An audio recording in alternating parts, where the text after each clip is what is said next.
Can you please call the hearing number for the record?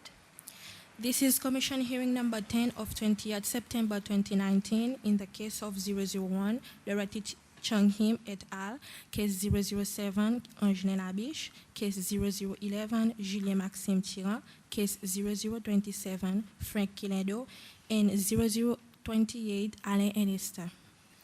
Can you please call the next witness? Mr. Alain Ernesta.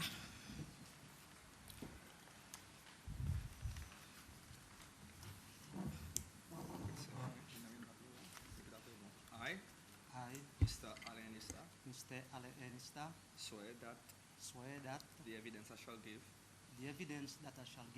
shall be the truth, the whole truth, and nothing but the truth. So help me God. Thank you, Mr. Ernesta. You are the complainant in this case, 0028, and the Commission invites you to take your time in setting out your complaint. If you wish to adjourn at any time, please just let the Commission know and we'll be happy to accommodate you. So thank you, the floor is yours.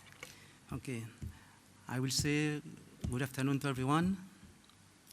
And before starting my complaint, I would like to let every people in this country know of what I have been through from those past long years. They should know clearly. I'm saying this because some of them, every time they passed near me, the way they acknowledged, they thought, and to date, still thinking, that I am partly responsible for division that have been occurred in this country. And they should know that division in this country occurred since the one of the coup d'etat, 5th June 1977. So the sole one responsible is the government who is still in power.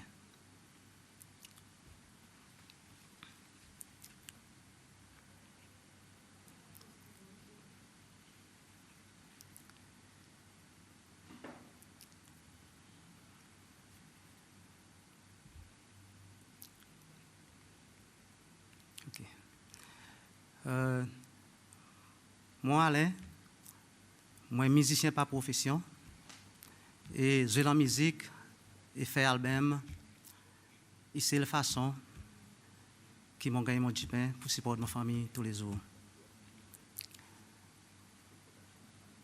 Moi, je commence à gagner problème avec l'autorité gouvernement, spécialement la police. Là, moi, j'ai fait mon premier album avec titre Popori d'Igoise, un album qui n'a pas rien pour faire avec politique.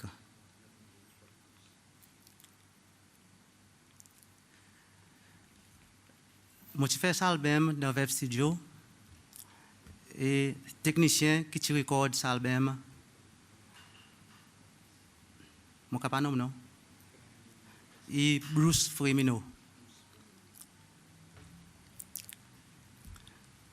Web Studio, ça l'étant, c'est pour M. Bonté, qui est avocat aujourd'hui.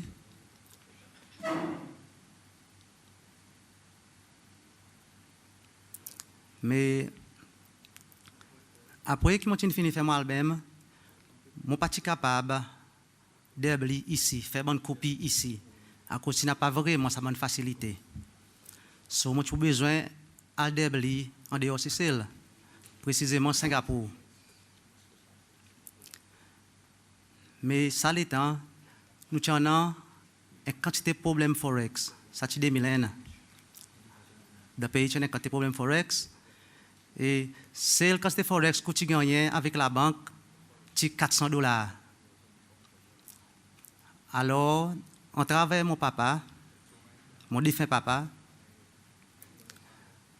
il aide moi en travers une de mes cousines qui peut rester en Amérique, il a un business là-bas. Il fait moi gagner $3,000, un chèque $3,000 sorti sorry, pas l'Amérique, Jamaica. Sorti Jamaica. Mais mon petit cab, bank sa check ici. À cause, si mon petit bank sa check ici, mon petit péregan il en devise, à cause mon petit besoin, à des moments de CD.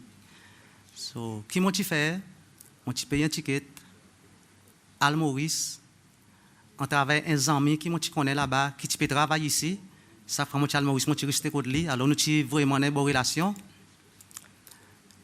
Nous avons ouvert un bank account pour nous casser sa check. Et vu que tu n'as pas branché à la banque sa check, Maurice, so, tu prends quantité de temps pour calculer sa check. So, moi, tu as besoin de tourner celle. Et après un mois, que check tu gagnes clear, mon ami, Maurice là-bas, tu fais mon connaît. Et là, moi, tu payes un autre ticket. Retourne Maurice pour moi capable de mon bon CDs. En arrivant à Maurice, moi, tu gagnes contact avec le groupe Cassia. Cassia, nous avons un business production et entertainment. Et après que nous tombons dans l'agrément, nous sommes d'accord pour faire venir sortir Singapour 2000 CD, 1000 cassettes pour moi.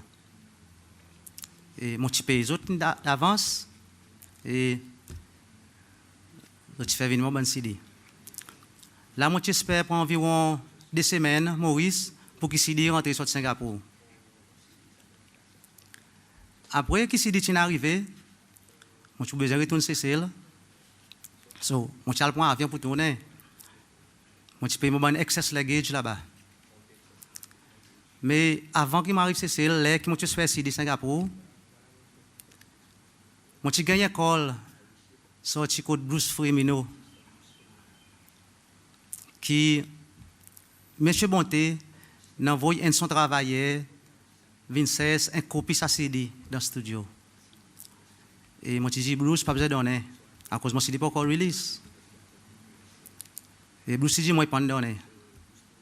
Et après 2-3 minutes encore, il colle mon bac. Il dit, moi, qu'il me monté dans voice sabou encore, sabou que M. Naiken, qui travaille avec lui.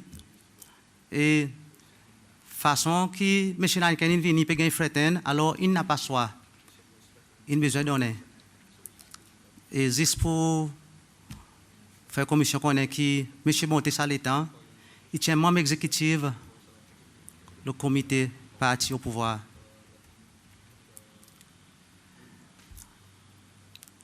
Après ça, 2 jours après, mon chako Maurice, mon gagné call sorti de M. Basile Boussereau. Basile Boussereau, il y a un ami pour moi, il y a un business, la musique aussi, et c'est lui qui est responsable de tout bon entertainment qui partit au pouvoir, il fait. Et Basile Ticol, moi, il demande mon pasteur, mon album. Moi, je demande ni lequel qui peut acheter. Il dit, moi, lis avec un ami. Nous avons discuté. Moi, je suis d'accord pour vendre cet album avec lui pour 500 000 roupies. Il dit, moi, il est d'accord. Il dit, même demande moi pour faire les connaître, les qui m'ont payé descendre Cécile, pour qu'ils viennent joindre mon porte, pour nous finaliser nos discussions. De cette affaire CD. So, les gens arrivent dans Cécile, pour avion descendre. Et les gens porte avant de descendre, je suis un ami qui a là-bas porte, qui peut descendre Cécile, qui aide moi avec mon bon CD. Et les gens arrivés à porte ici, les gens qui peut espérer mon bon CD. Dans un monsieur qui m'a pas connu dans les civils, tu viens, moi tu commences à mon boîte, il demande moi qu'il y a dans sa boîte. Moi dis lui CD. Il dit moi OK, il vient y aller. Là moi fini gagner tout mon bon matériaux, mon enlevé la table pour tout déclarer. Donc moi tu besoin de déclarer.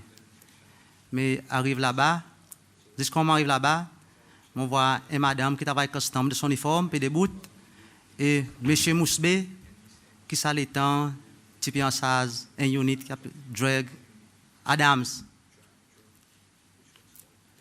Squad.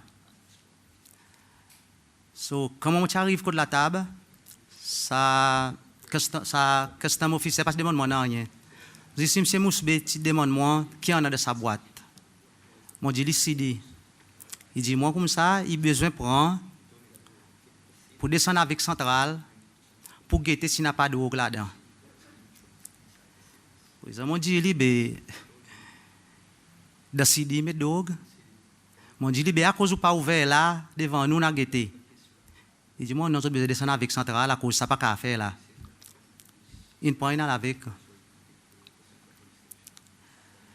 Les mots sortis de l'aéroport. Pareil, nous sommes d'accord de Basile. Il vient joindre moi. Airport. Et nous sommes direct par Sam.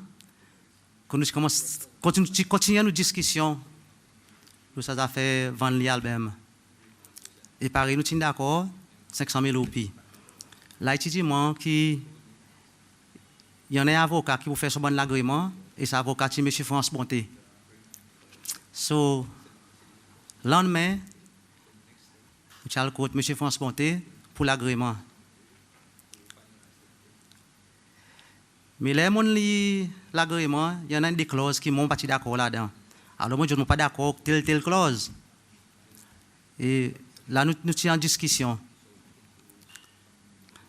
Mais en même temps, mon petit peu découvert que c'est pas Basile qui peut acheter ça album pour lui faire business avec. C'est pas au pouvoir qui t'y pas derrière pour prendre ça album pour le destroy. Et là, moi, j'ai décidé pour moi passer ça l'agrément.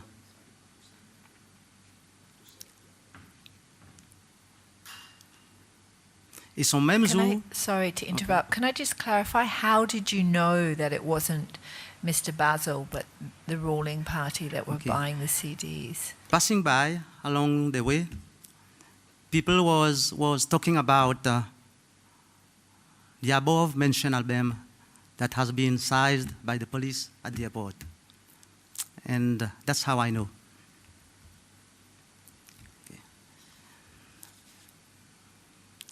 Et même jour que je suis sorti côté M. Bonté, que je pense à l'agrément, je suis allé au code garde central pour moi, aller voir M. Mousbe, pour moi gagner mon bon CD. Mais la police qui est là, tu dis moi, il n'est pas là. Par exemple, je demande aux autres qu'il y en a un bon CD qui descend ici, qui ont besoin. Je dis moi qui ça ne pas qu'à mettre là-dedans. Et son lendemain encore, je descends encore au garde central, demande de voir M. Mousbe, mais je ne pense pas que Ali. Pour presque une semaine entière, je descends, je ne pense pas que Ali.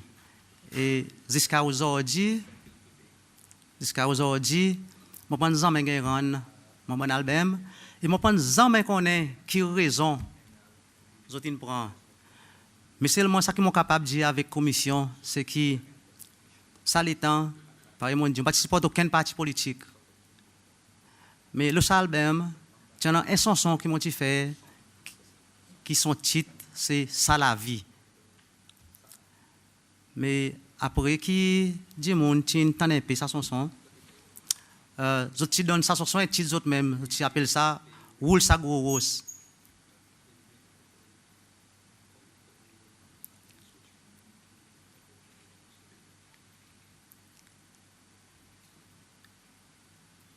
Mais avec ça, on a tellement envie de faire sortir mon album.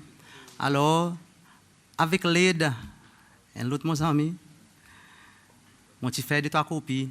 À cause du monde, on est dans une situation pareille. Présent dans le journal, il mettait, du monde peut regarder qui a dans album. Du monde peut look forward pour gagner album. Alors, moi, j'ai fait 2-3 copies et c'est release. Mais nous pas qu'à vendre sa quantité de respecter à cause la police ça l'étant qui commence à harassement. So après ça album pour Brigicoise même l'année décembre 8 mai non I'm mistaken décembre 2001 mon fait l'autre album Frustration de Noël l'année. Et album qui gagne mettait dans mon outlet la Ribaza côté habitué vendre CD. Mais même jour qu'album tu peux commencer vendre et par exemple arrive ça l'incident avant. Les moi faire l'autre album, mon fait promotion dans mon journal et du monde il y a envie qu'on est qui dans l'autre album. Et quand tu dis mon tin descend pour venir l'autre album. Normalement nous release dans samedi. Et même jour qui mon petit mettre album le market mon petit sorti quand si mon petit même si mon parti dans la Ribaza mon petit gagné formé qui la police puis en masse ban CD dans la Ribaza journal dans la boutique partout que je connais CD gagne vendre journal masse CD journal masse ban hi-fi bon music system et j'étais même dans le studio quand mon record ça CD pour j'étais fouiller pérodé j'étais même plus loin dans la case du monde pour en CD et ça tu gagnes fait par les officiers ça l'étant monsieur Godfrey Emit.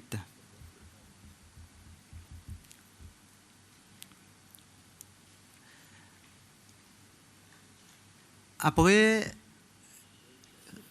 je fais comme je connais qui a fait ma sidina aller jusqu'à vers 8h, 9h du soir. À soir, et la boutique qu'on a ouverte, précisément la boutique Odje, la Ribaza. Et quand il y a des gens qui sont là, pendant d'accord qui peut arriver, ils commencent sa boule bonne garde. À cause de pas content qui peut arriver. Et la police tire de renfort, côté situation titaine dans un riot, côté balle physique qui pété, 10 personnes qui sont blessées.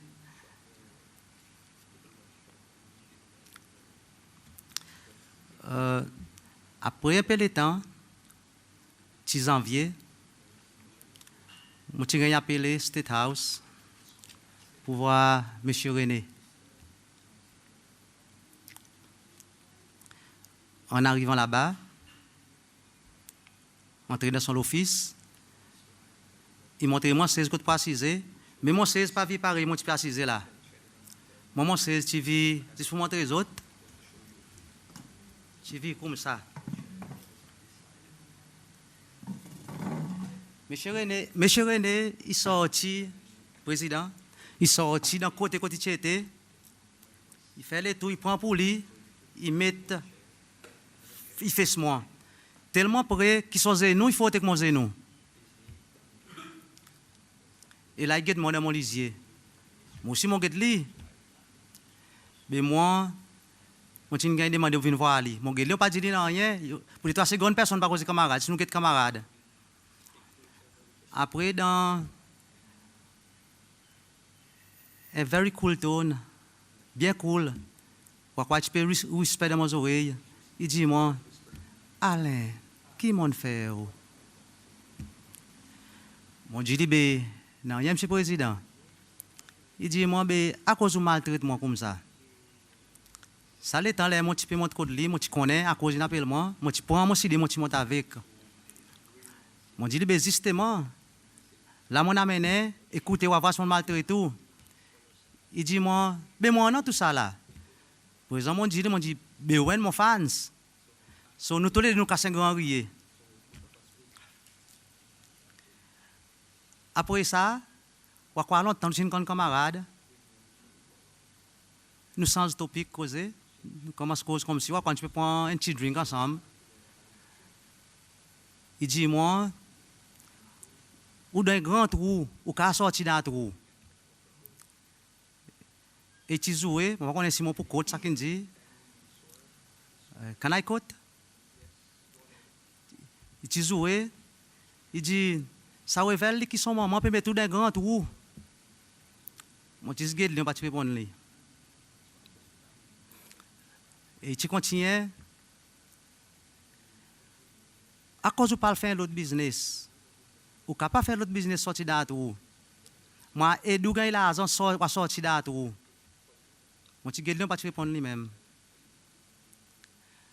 Nous discussions continuent, nous assisons. Et les gens sont allés, ils disent, moi, allez, pense-le là. Après, on prend contact. C'est moi, ils ne prennent pas contact avec moi encore.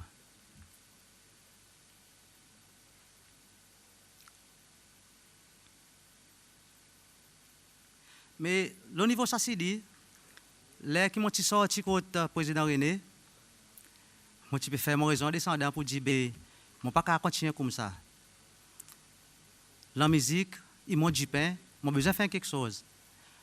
Moi tu voir avocat M. Anthony Desjacques, moi tu demande pour filer un case pour moi gagner une compensation. À cause de moi, on ne pas faire rien mal. Moi, tu peux simplement exprimer les corps freely. So, M. Desjacques, après qu'il tient tout le monde complète qui m'a dit, il dit moi, oui, on a un case. Et il t'a filé un case pour moi dans la cour. So, avec moi, là, mon jugement sa case. Si je tiens, on va me donner une copie.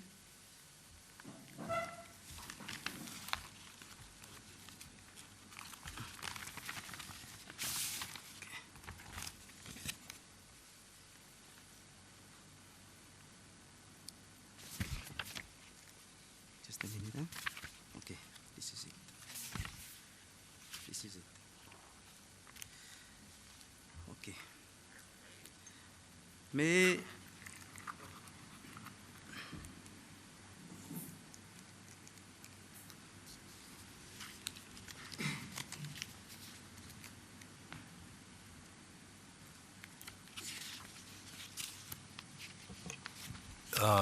il y a une copie, c'est nous qu'à regarder? oui, on peut regarder, oui. OK.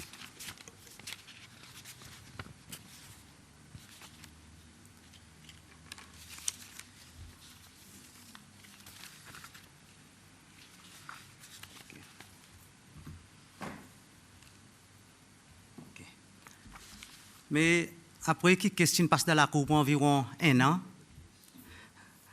question gagne un jugement, mais pareil, même on fait à crise, moi tu peux respecter, à cause de la situation qui était dans le pays, ça l'étant. Il y a beaucoup de gens aussi qui peuvent respecter sa question pour dismiss.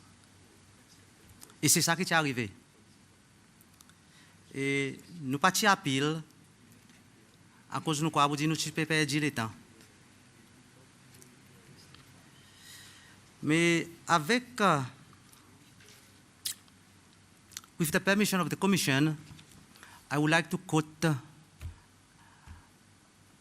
a song in that case qui défend, il dit, pour dire, is seditious et diffamatoire. So, okay. Si je tourne au page 12,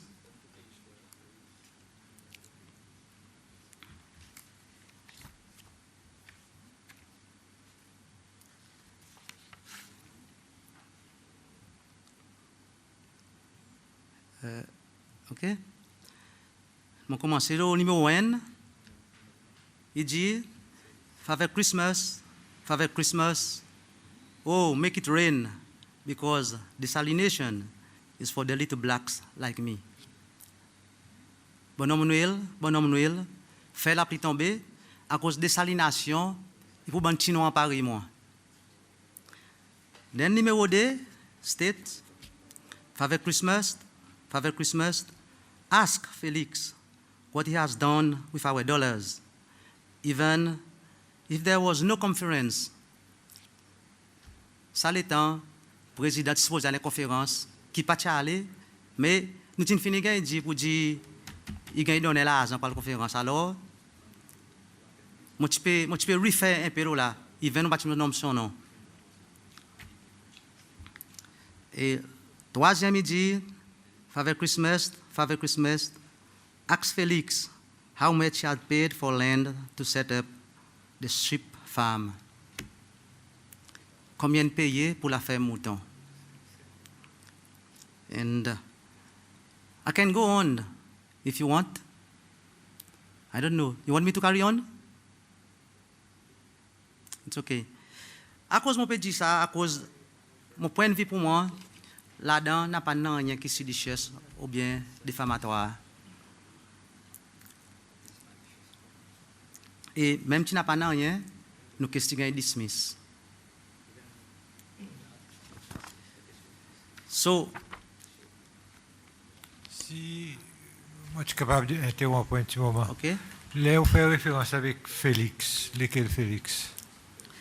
Félix n'est pas personne. Félix, il existe un thème qui nous servit.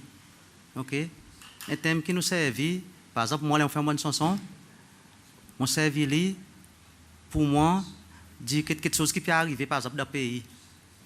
Par exemple, dans le pays, un exemple, un état, tu n'as pas dit oui.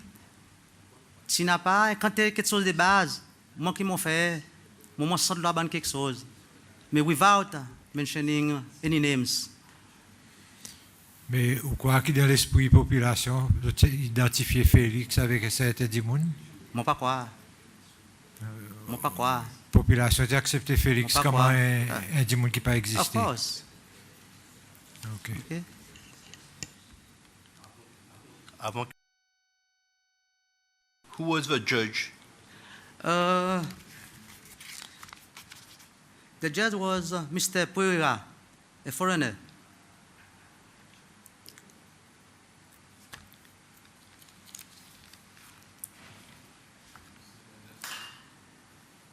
Il y en a un terme qui nous servait dans le langage un peu peut-être politique, où tu es un santé engagé comme si, à cause. Pour causer, ça veut dire où tu as une vision au bon sens. Moi, je suis engagé, pas pour personne, mais pour moi-même. Engagé, à cause de moi, comme un citoyen, mon parti content beaucoup de choses qui peuvent arriver dans le pays. Et pour moi, façon que je fais mon chanson, c'est pas rien l'éducation. Pour bandi monde qui pas connaît qui peut arriver. L'exemple, mon a fait son le coup d'état. Et là dans mon petit dit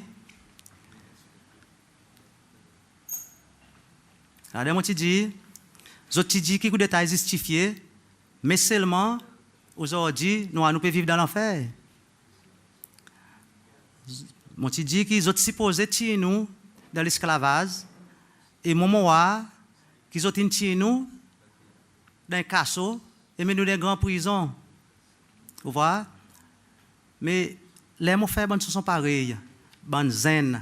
Et il est arrivé, quand les bonnes zen étant pesés, ils demandent une question. Qui c'est ça coup d'état? Qui ça me fait sans l'eau là?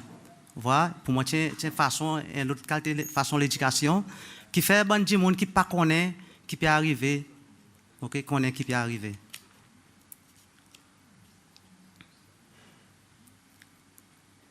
Ok? Ok. Ben, là qui, tu décembre, ouais, tu janvier, moi, tu décidé, là, moi, sorti from M. René, président, moi, tu décidé de faire l'autre album. Et ça a un, avec titre,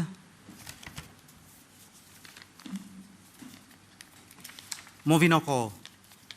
À cause de mon vin encore, je donne mon album qui m'a quoi, n'a pas fait rien mal, je ne vais pas maltraiter personne. Alors, je fais encore un, then, je vais gâter encore. Son titre mon vin encore. Et avec moi, là, mon simple ça mon album, mais juste pour vous autres voir, qui façon était, mais mon histoire.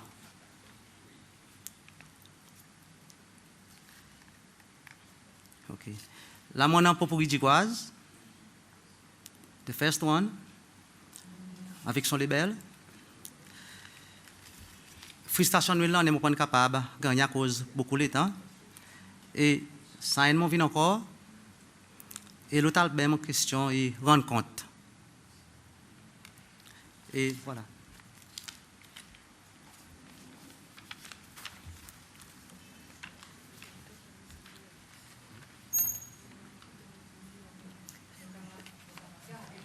Yeah. Non, mon crois que pas pour tout parce que faut écouter un débat aussi tant longtemps, il commence à rayer, on est, yeah.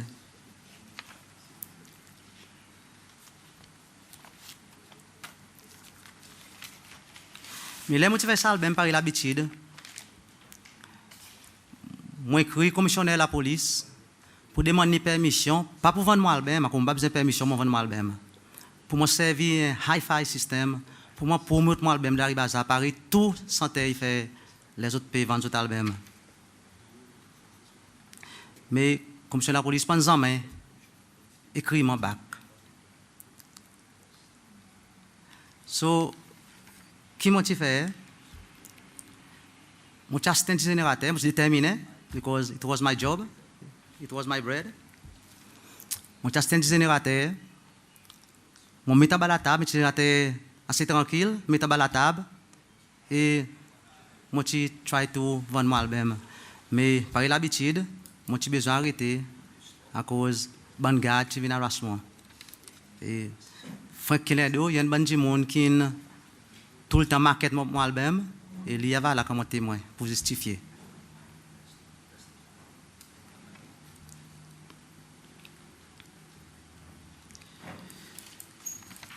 So, après mon vin encore, moi j'ai fait l'autre album.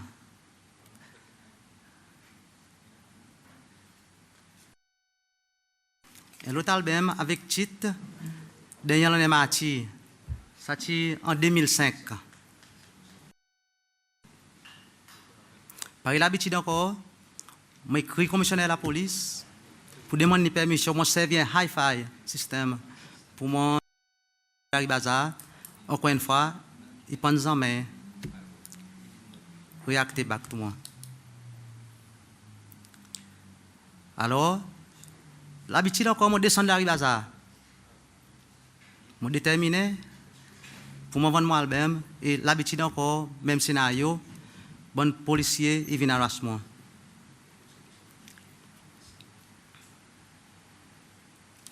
Mais il y en a les temps de ça là, qui plus tard, les moments où je suis dans la rue, je vendre mon album, je crois que commissionnaire de la police, qui s'est le mission de Kennedy, il a réalisé qui déterminé, alors, je ne peux pas soit, je donne lui une lettre de permission pour vendre son CD. Je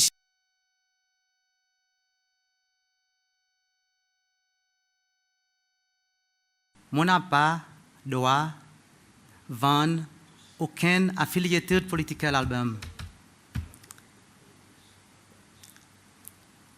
Deuxième, il dit qu'il faudrait qui peut vendre des magasins. Moi, je vends des magasins. Mais moi, je n'ai pas de magasin. Alors, quand on peut le vendre? Bon. So, it is envie stop me from doing that. OK? Et pour continuer, après que je peux vendre l'album de Ellen et Mathieu, moi, je continue quand même dans moi ça. Moi, j'ai décidé, just a minute.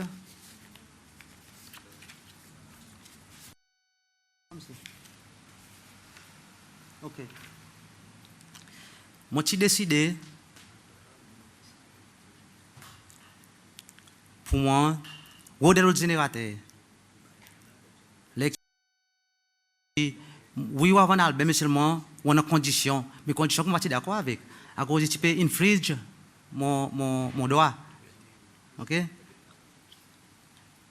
Alors, moi, je suis générateur de présence Frank Kennedy. Nous descendons pour nous vendre nos albums. Nous mettons en combat. Moi, mon petit quitte Franck devant, mon allé pour moi continuer, ça l'état mon petit gars prêté un dubbing machine pour moi continuer dub CD à cause c'est vraiment populaire. C'est tellement vraiment populaire qui on est en Paris album, du monde qui descend en quantité. Mais là qui moi mon petit peu dub les autres copies, Franck d'autres colle moi. Il dit, mon bonne garde, il vient, il dit, nous pas doit avoir un album. Alors, moi, je descends. Et là, moi, je descends, oui, dans le bazar, moi, je vois Ali, surrounded par des trois gardes. Mais sa bonne garde, pas très agressif, c'est très cool. Alors, moi, je demande aux autres qui arrivent, je dis, moi, nous pas doit avoir un album. Moi, je dis aux autres qui, nous pas besoin de voir personne, moi, vendre mon album. Plutôt à dire, moi, pour dire, on parle de servir un générateur. Moi, je vais comprendre. Mais les autres disent, moi, pour dire, je fais autre travail. Si je peux amasser, je peux drag moi avec tout mon système, mon générateur de casso. So, this, mon machine, bonne situation est passée. Connais? Bon, dis, t'as dit, mon arrive à ça, au point si. Pour se révolter contre garde, il peut développer encore des royaumes, mon quoi. This, moi dis Frank, on nous relaxe, on nous amasse. Et nous j'ai amassé. Tiens samedi. Son lundi, si mon papa mistaken le jour, son lundi, dans mon passé en ville, un dit monde qui m'ont plié lequel, il dit moi pour dire garde période de moi. So, moi je fais mon devoir, moi mal guetté, so moi je code garde moi-même. Les moi arrive réception, le petit dit moi j'espère un moment, mais après là le petit dit moi monte en l'air côté CID. On a côté CID, et monsieur non mais comment, on pas trop connaître son nom mais c'est moi je dis des petits waouh. Il dit moi oui je période de moi. Il fait m'entrer dans le bureau, je m'assise. Puis je me demande, il m'a dit, à cause de moi là. Il dit, moi, il ne connaît pas lui-même. Il m'a demandé pour arrêter moi. Ok, mon là, mon demande ni école. Il dit, dans mon école. Et mon petit col, M. Wevel Kalawan, moi fait les connaître pour dire, mon gars arrêté. Mon petit col, lui, à cause, ça l'était, mon petit support parti. SMP et l'utilité parti SMP. Et raison que je suis encore à cause, je suis affilié avec parti SMP. So, pour les cas, try pour aider moi. Et là, je prends contact avec M. Desac. M. Desac, tu viens de garde. Il vient, il cause avec M. Wawo. Il est allé. Moi, je resté là jusqu'à environ 4h30. Jusqu'à les messieurs déjà qui viennent encore, ils viennent release moi. Mais les gens là, dans l'après-midi, moi dis monsieur Waouh, moi dis qui vous peut faire avec moi? Il dit moi pas connaît. Il dit moi espérer y avoir avec commissionnaire de la police qui ça le temps ti monsieur 4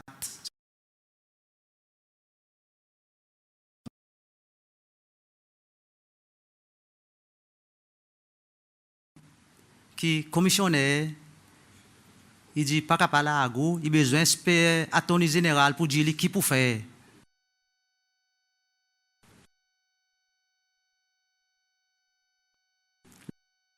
Par exemple, dit, M. Desac,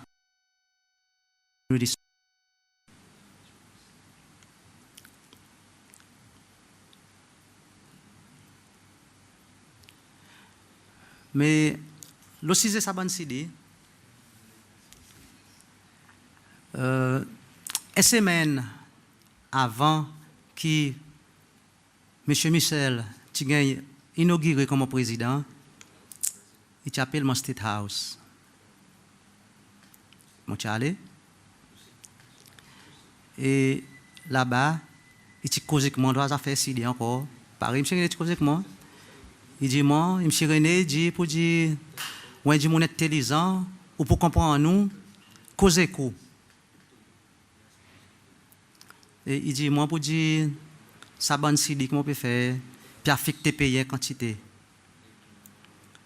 À cause, je parle d'un business. Je aide-moi à gagner un business. Devant lui, je dis, non, je refuse. Nous continuons à causer aussi jusqu'à une santé pour dire, il ne peut pas convaincre moi, mais il dit moi, allez, pense-le là, après on prend contact. Après un peu de temps, qui est fini président présent, dans mon pays passé, comme tu vas le connaître, mon gagné école. Et c'est M. Michel direct qui te colle moi. Et tu demandes moi si mon cas vient voir Ali. Moi je demande quel est, tu dis moi ben là comme là c'est possible. Et moi tu allé. Là-bas, tu causes avec moi encore les affaires CD, tu encore dit moi pour dire ça bonne chanson peut affecter pays. Mais moi mon avis, mon chanson pas peut affecter pays, simplement mon chanson tu peux faire du monde voir clair. À cause de simplement pour un bon quelque chose qui t'y mal passé dans le pays qui m'a senti là. Il n'est pas si content ça. Voilà. Et là, il te demande moi pour faire son son pour STB ça l'étant. Il dit moi fais une jolie chanson pour STB. Il dit moi bonne chanson isolée, bonne musique isolée. Fais une jolie chanson pour STB. Et chaque fois, il y a une promotion, on va faire promotion dans le pays.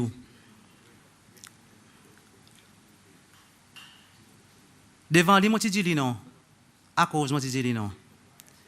Alors, je réalisé que, vu qu'il ne peut pas convaincre moi, il m'a gagné l'autre problème avec mon bonne fan, c'est l'autre façon. Qui m'a dit ça? Moi, tout le temps, sens la situation qui est mal dans le pays. Alors, les mois, allez me faire un son sur le Seychelles. Vous avez fait un joli son sur le Seychelles. Seychelles, il y a un paradis, everything is OK. Et là, je fais ça. Je fais mon bonne fan, vie contre moi. Pour lui win le moi, vu qu'il ne peut pas convaincre moi. OK? Et là, je dis non. Il dit moi, Alain, je suis d'accord avec vous. À cause. Ou pas dire moi, devant moi là, ou pas dire moi, ou pas faire quelque chose quand on connaît ou pas pour faire. Il dit moi, content de cause Franck, moi, dit moi non. Il dit moi, mais seulement, allez, pense-le là, nous prenons contact. Et il voyait, plusieurs fois qu'il m'a marché dans ses mains, mon téléphone il sonne, M. Michel directement qui cause avec moi. Dis-moi si je ne prends pas sens mon idée. Moi, je dis non. Moi, je dis non. Jusqu'à un moment, quand dans le marché, mon gagné école sorti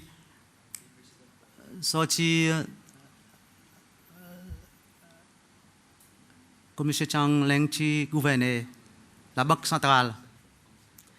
Ça l'est tanti, je ne sais pas son nom, ça l'est tanti secrétaire M. Chang Leng qui colle moi.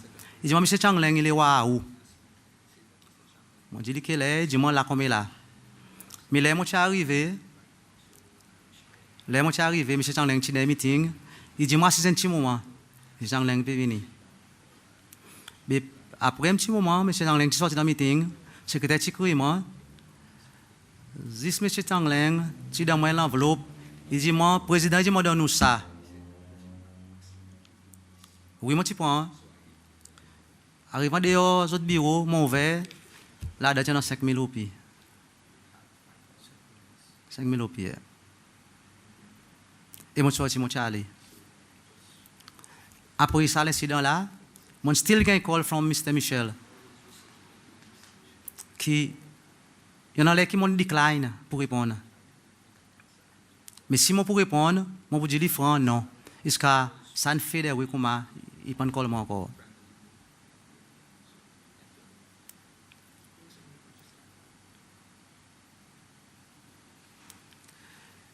Mais juste pour faire commission qu'on est, pour dire de ça des masses qui m'ont dit qu'ils la musique, ils m'ont dit pain, ils m'ont dit dépend de là.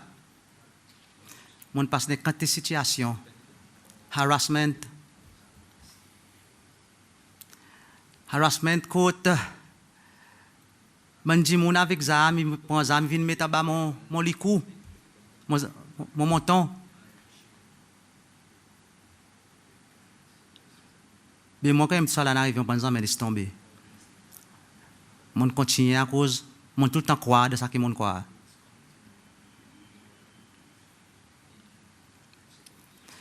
Il y en a les temps côte mon peut descendre sorti bon mon fleury tombe là vis-à-vis Librairie nationale opposite Marine Charter mon peut descendre vers Independence House trafic tin bloqué tiens environ 4 heures quand le trafic est bloqué quand le trafic et le best stop ça zo là best stop au Marine Charter ti plein de monde et trafic tin bloqué pas fait bouge du tout.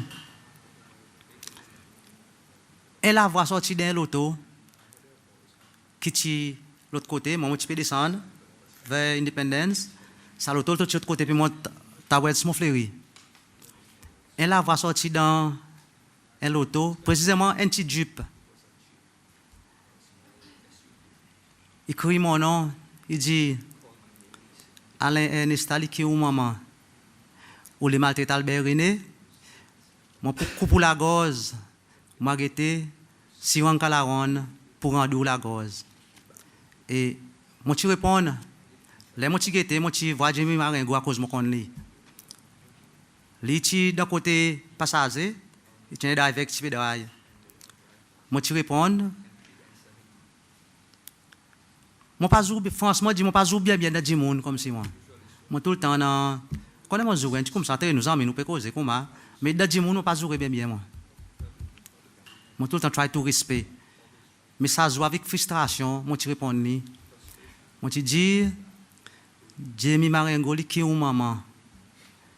Moi, je dis, tout le temps, moi, la gauze là, moi, pour continuer santé. Moi, je dis, longtemps, qu'ils ont tout dit, monde, par la tête dans du sable. Ça, moi, n'a pas la preuve. C'est seulement, moi, tant de monde dit. Mais avec frustration, mon, let it out.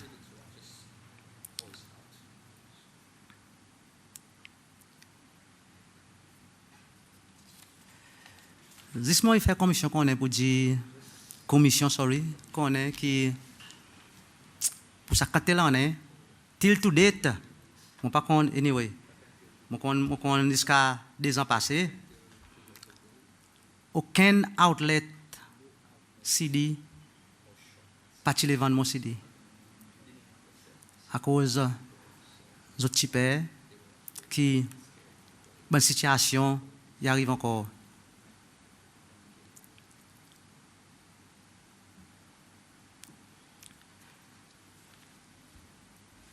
Mais pour ça, c'est dit, mon billet des autres, pour ça, c'est dit, dernière l'année Marty, qui, encore, tout tient amassé, moi, tu fais l'autre question là, on travers M. Anthony Desjacques encore. Cette fois-ci, c'est M. Renault. Mais à cause de mon perdre quand tu es l'argent, qu'on est pour faire un CD, quand tu es l'argent pour faire un CD. Moi, tu peux perdre quand tu es l'argent, moi, tu demandes compensation. Et là, nous avons tout quelque chose que nous fait, nous demandons compensation avec moral damage ensemble, 500 000 roupies. Qu'est-ce qui passe pour un peu de temps? Mais les gisements tirant, ils tirent dans mon faveur, les gisements tirent dans mon faveur, mais seulement moi, avec mon avocat, nous partis apprécier sa quantité qui existe une demande gouvernement pour payer moi. So, from 500,000 rupees, I was paid only 20,000 rupees. Et nous pas à pile. Et là, comme on a Zizma, qui m'ont contamé avec commission,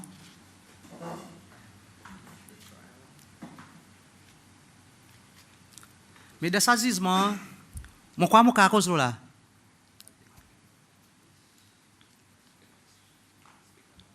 Je crois que je cause le jugement. OK. Ça qui m'a pas comprendre de ce jugement avec tout respect que moi a pour la cour. Raison qui je pense qu'à payer 500 000 roupies, c'est à cause, à part de la bazar, je suis capable de vendre mon CD, les autres l'endroit. Même, devant la cour, il y en a témoins qui viennent, témoins de la défense qui viennent pour dire que oui, nous n'allons pas devant la case pour nous ramasser CD.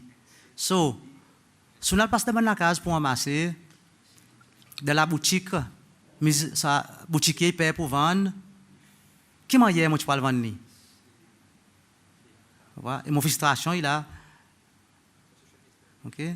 Mon frustration, il a à cause que je peux passer partout pour ramasser. Et moi, je connais pour dire même soldat qui t'y tente de jouer dans l'auto du monde, tu tires écrasé.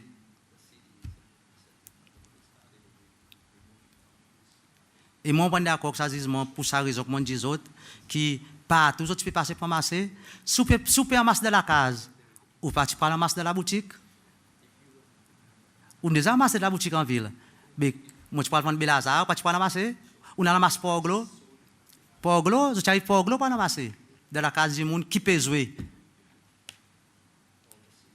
Et mon frustration, il est tout le temps resté le sazisme. Mais seulement, zisement, tu dans mon faveur.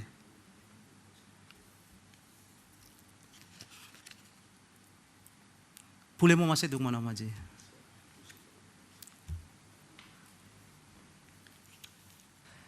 So my quick read of this, the judgment where they only awarded you 20,000 was on the basis that regardless of all the harassment, you still could have sold your CDs Yes. in another. That's what it said. Yes. But as I said, they went all along in household to pick those CDs. So where would I go to sell it?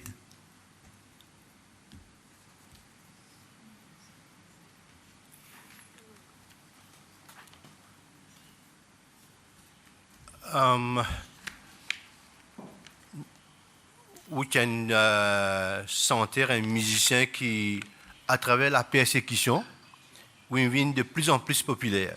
Quand j'étais populaire, mon petit ami N, on talk about dans la ville tous les jours. Yeah. Donc, Very c'est popular. la cause de la persécution-là qui devient populaire. Yeah. Sa bout de chanson qui vient lire dans sa gisement, même si vous dites Félix n'est pas qui du monde, même si vous dites Bolom Noël, tout le monde, quand on écoute une chanson, OK. je comprends l'idée d'un premier temps Bolom Noël, OK. je comprends l'idée d'un premier temps Félix, mais seulement quand je réfléchis aux chansons, ou envie ou pas envie, dans l'esprit, je réfléchis et je connais lesquels Félix, lesquels Bolom Noël, je suis capable d'identifier ce qui vous peut dire, même si ou Penjeli. OK. Voilà l'interprétation qui s'appelle du monde. Maintenant, ou envie ou pas envie, du monde qui n'a acheté ou ban CDs, je tenais dans l'interprétation, mais un point qui est important qui me fait ressortir. Président René, le temps il écoute une chanson, ou bien c'est un advisor qui n'écoutait cette interprétation, je finis définitivement associé avec un parti politique, même si ou dès le commencement, ou pas tu peux faire politique, ou pas appartenir à un parti politique. Do you have the right to be affiliated to any political party? Vous avez droit. Mais c'est moi. Si, je prends l'exemple. Nous avons une évidence hier qui dit qu'il y a un monde qui peut print un leaflet. OK? Et à cause de print un leaflet, à cause de une distribution qui peut faire, il a arrêté. c'est pas ça le leaflet là qui fait un dégât, mais c'est la pensée qui fait un dégât. OK. Then, est-ce qu'il a vérité ici, Duchesse? C'est ouverture la vérité. Mon papa dit qu'il n'est pas la vérité. OK? C'est ouverture la vérité, mais les autres aussi, justement, les autres la vérité. OK.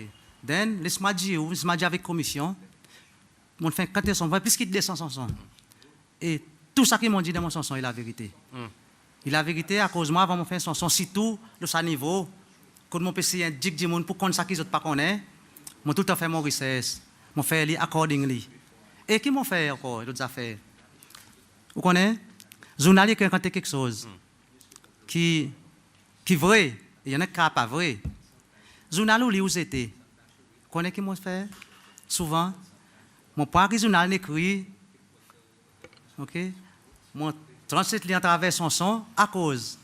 Mon fait que dit aller, mon j'ai envie d'éduquer bandi monde qui pas connaît, faire autres connaît. Journal où c'était, mais son son continue à écouter. Dis me demande question. Mais mon pas espoir que journal écrit pour me mettre dans mon chanson. Mon faire recherche avant pour passer vrai. Et mon peut garantir tout ça qu'on pour lire dans sa gisement, dans translation sa bonne chanson, il a vérité. Et mon capable devant moi, ok, mon capable de faire tout. Mon papa dit non, c'est que vous pouvez dire pas la vérité moi. Ouais. Mon peut dire comme ça là, la possibilité d'interprétation. Manière qui bandi peut interpréter. Bandimoun qui dans le gouvernement, je le sais, je dans l'interprétation. Et les temps de interpréter, mais pour eux autres, une vie, l'ennemi pour eux autres. C'est pour cela que je peux persécuter, je peux harceler, parce qu'ils ont un ennemi. Ok, mais seulement ils viennent, je peux prendre maman de l'ennemi. Je dois accepter pour dire ça que mon peut dire la vérité. Je dois accepter que mon peut dire la vérité. Moi, je comprends la situation, mais c'est moi, pour eux autres, c'est où la vérité, contre toute la vérité. Mais ça pas donne d'autres raisons. Oui, entièrement d'accord avec vous. Pas donne d'autres raisons. Pas donne raison pour faire aucun qui se mal. Pour autres, et pour moi, et ça travaille dans la musique, mon bien des autres. Moi pas dis faire. Moi tiens enregistrer un business, un petit business en banon et production and entertainment. Et il veut dire Alain André Ernesta. So they have infringed my right. And, pas ça, je n'ai pas moi travail pour soigner ma famille. Je n'ai pas moi la vie qui m'a petit point dans ce cas aujourd'hui. And this is frustration. Yeah, je comprends. Je comprends. Yeah. And if I can just clarify, all of these offences against you, this harassment against you, took place after the reintroduction of multi-party democracy in 1993. After. So you had rights under the Constitution, you know. You had the freedom of Freedom of speech, expression. freedom of expression. Thank you. Yeah. Not that not having the rights previously was made it lawful, but just to clarify that these came at a time when you were actually meant to allow to be free and say what you want. And but this is what is wrong with it. A change in theory, but the practice was very different. People were still tied to the old ways, and like I said, till to date. Yeah, till today. When they said you were disturbing the country, I mean, how did you interpret that? You were actually opening the country's eyes to what their regime was doing, and that was a disturbance. Yeah. For them, that was a disturbance. But for me, I was educated the people. And you can sell your CDs freely today? Till to date, I have only made a CD 6 months ago, an album 6 months ago. Haven't released yet because I was still thinking of how to release it. Because, like I said before, most outlets will not sell my CD. Even today. They were scared. 2 years ago, I know, but to date, I haven't been to them. But I was only thinking. You see? And it's quite an expensive venture to Of course produce it a is. CD. Of course it is. And that's your only source of income. Of course.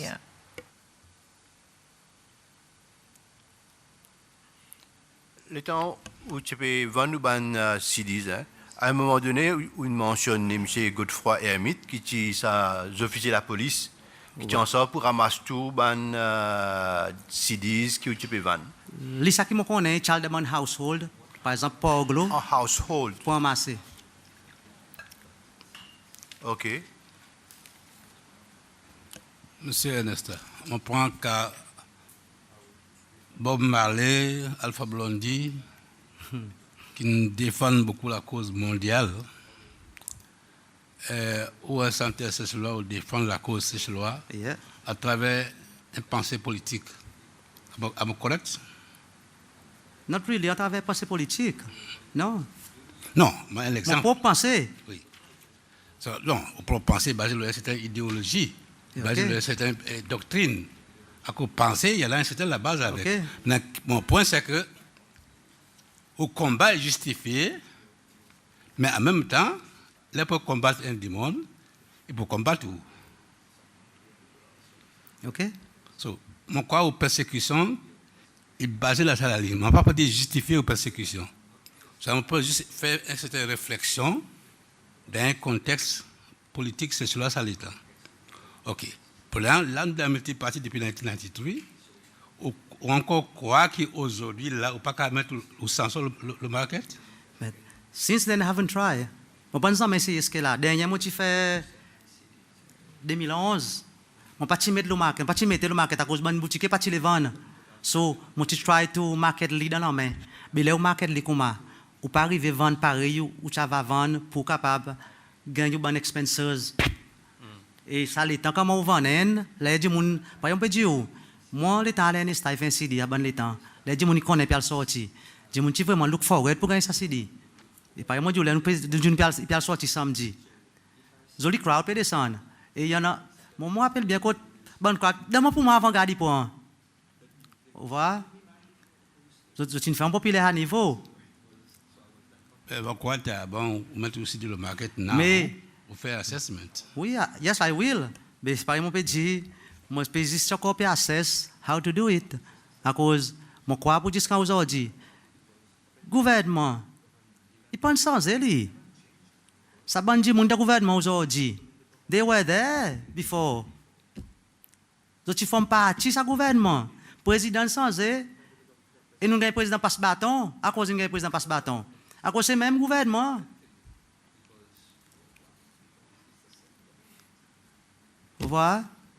So, they have infringed my right. L'État, aux distributeurs, partout les points, comme si dans Outlet. la outlet, Yeah. oui. Oui. So, vous passez ou alcool, vous tout demander? Of course, I have to. Yeah. Et vous dites ou non? Je ne peux pas venir, je ne peux pas vivre dans une situation, il veut connaître garde pour venir. Vous donnez raison? Non, mais je dis pour Dieu, pas pour venir céder à cause garde pour venir.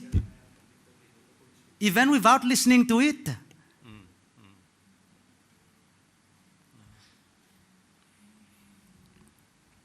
Est-ce que, d'une certaine façon, M. Ernesta, est-ce que, malgré le fait que le gouvernement persécute tout, le gouvernement empêche de développer le business, empêche de gagner du pain pour la famille, est-ce que un peu underground, tu reçois un peu la musique?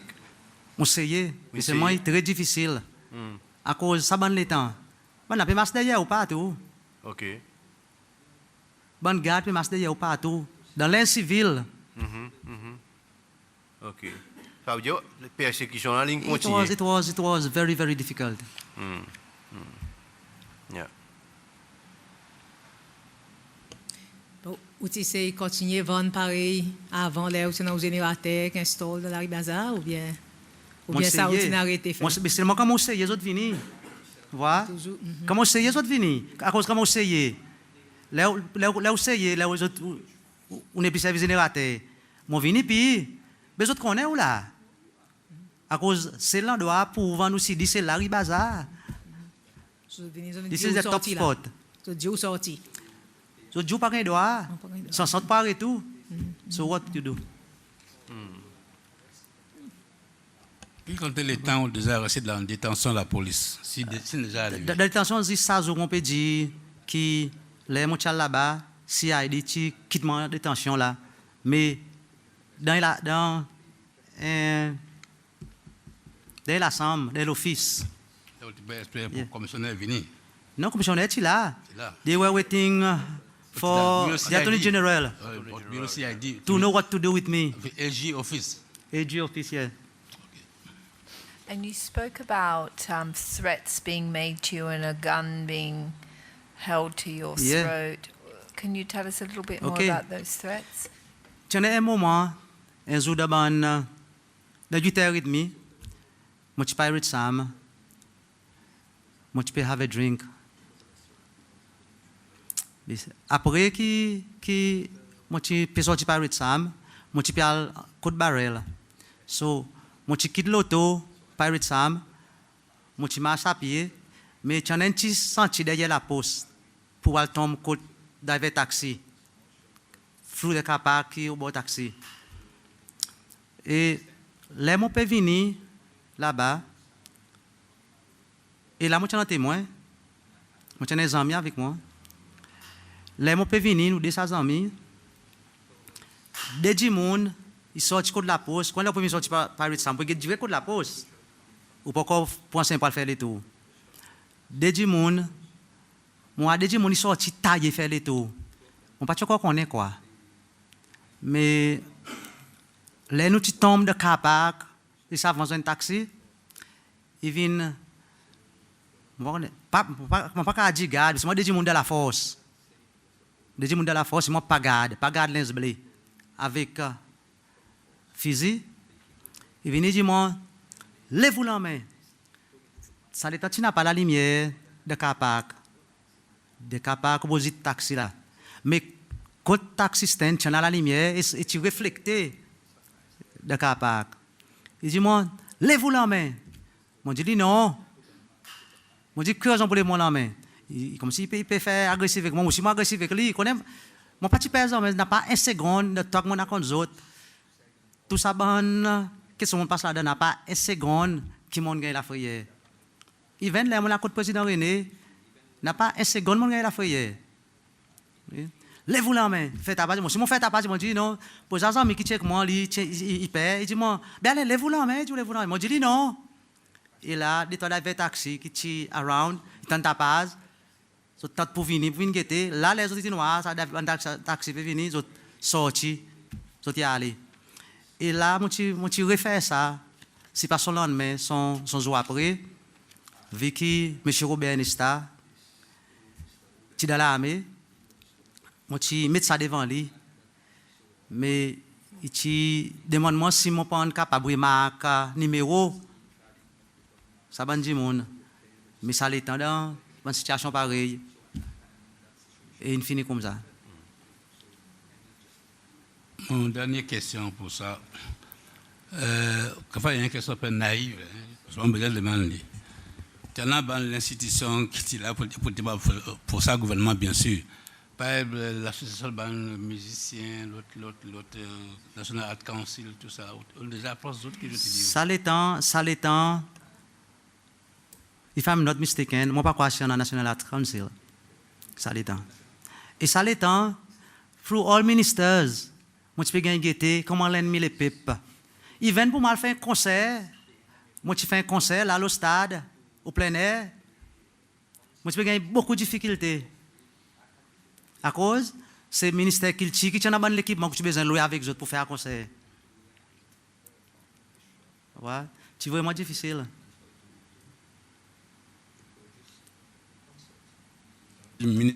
Tu parles déjà support ou jamais. Sorry? Une sécurité, pas de service support ou encore, non? Tu parles de l'assistance. Mais je pense que c'est support, moi. Mais c'est le marqué que je connais pour dire, Monsieur Emmanuel Dauphin, ça l'étend. Je crois qu'il y a quelque chose là-bas, moi, tu peux oublier. Art Council, ok. Et moi, tu peux besoin de dire que lui, pour moi, sur l'équipement, bon logistique qu'ils ont en a. Et elle est à devant lui, puis demande pour louer bon décor. Moi, vous avez dit ça. Ministre, Ticol, moi, quoi, ministre Sylvette Poul, Ticol, lit devant moi, pour dire que moi, je faire un show politique, moi, je décor là, avec. Si moi, je décor, vous ok? Et moi, il doit faire répondre devant moi, pour dire, ministre, là, ça, monsieur, là, devant moi. Il peut demander nous le décor qui nous avons pour l'IAL, décor sur stage. Et pour ça, je dis merci à cause, il vraiment aidé moi, monsieur Dauphin. Mon croix écoute moi, je dis merci pour ça l'état. À cause c'est vraiment difficile pour moi.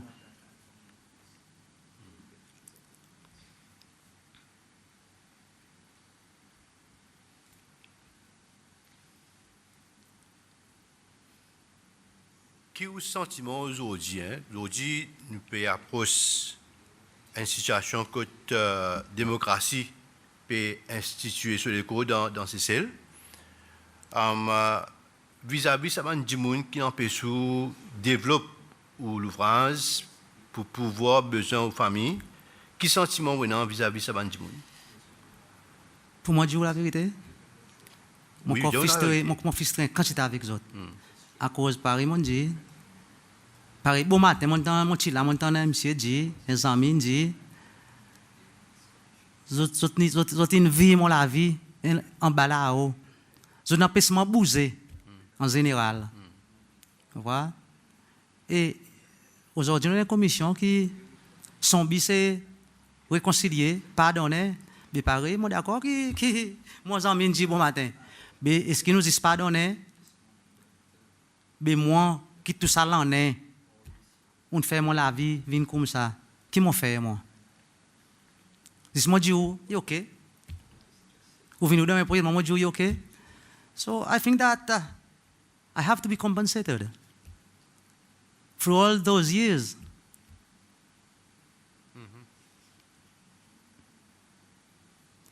And I've lost a lot.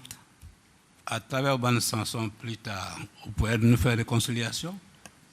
Pardon? À travers une chanson plus tard, vu qu'on compte un petit peu éduquer les people, okay. On apprend bien ça, okay. Mais avec ça même talent, okay. Vous pouvez être commission pour réconciliation. Merci. Simon pour être commission pour réconciliation. Il y a une grosse question, là comme là. Il y a une grosse question qu'on a à cause, sa frustration, ça la rage qu'on a où.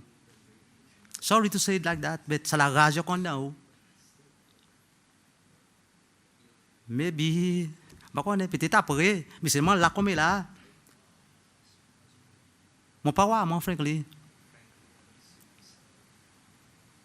Peut-être jusqu'à là, mon sentiment la vie, une vie ça la vie qui m'a monté en vie.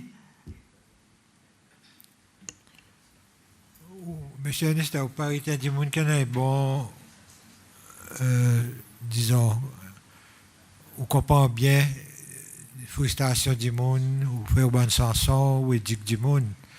Il y a une question qui, moi, je suis content, si vous êtes capable de donner l'opinion là, si vous n'êtes pas capable de dire non. Il y a des gens qui disent à cause des autres qui ne font rien, qui ne bénéficier du coup d'État, à cause des autres qui peuvent besoin de payer sa bonne compensation. Si un gens demande sa question, quelle réponse vous donner? Mais mon réponse pour clair, simple. Mon croix pour dire à des gens qui ne font ça, c'est une quantité d'argent. Les autres devaient prendre votre responsabilité. Vous devez payer les conséquences d'autres aussi. Vous voyez?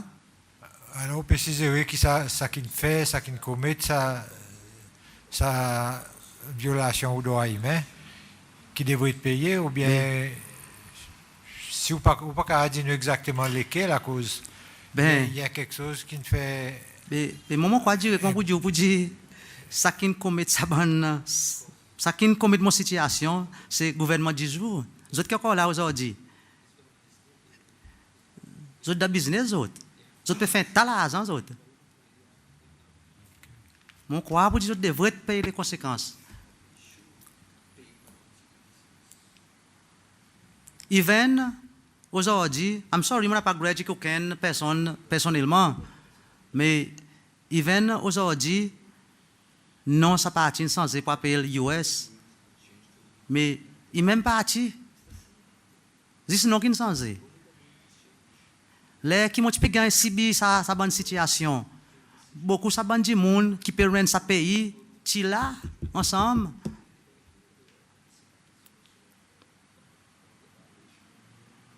Mais à cause d'aujourd'hui, je besoin prendre quelque chose like non, il n'y a pas d'arrivée.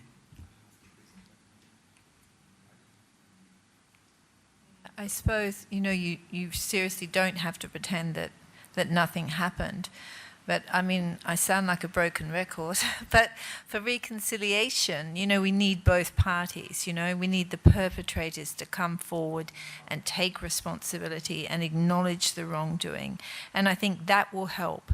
In your situation where financially you've been ruined, I can understand why you think that you should be compensated for that. There should be some recognition and some remedy to what's happened to you throughout your musical career, particularly when most of these offences happened after the introduction of multi-party democracy. We allowed this case to be admissible even though it's outside our primary because we could see a link. Yeah. There's still a link to the coup d'etat of 1977. There's a link to those government policies that were introduced with the one-party state. So, I mean, it's a process, I hope we get there. I totally agree with you, but reconciliation will come when those perpetrators come forward to admit that, yes, I was the one responsible. This is where it will come. And maybe, I don't know, I just want to ask the Commission a question.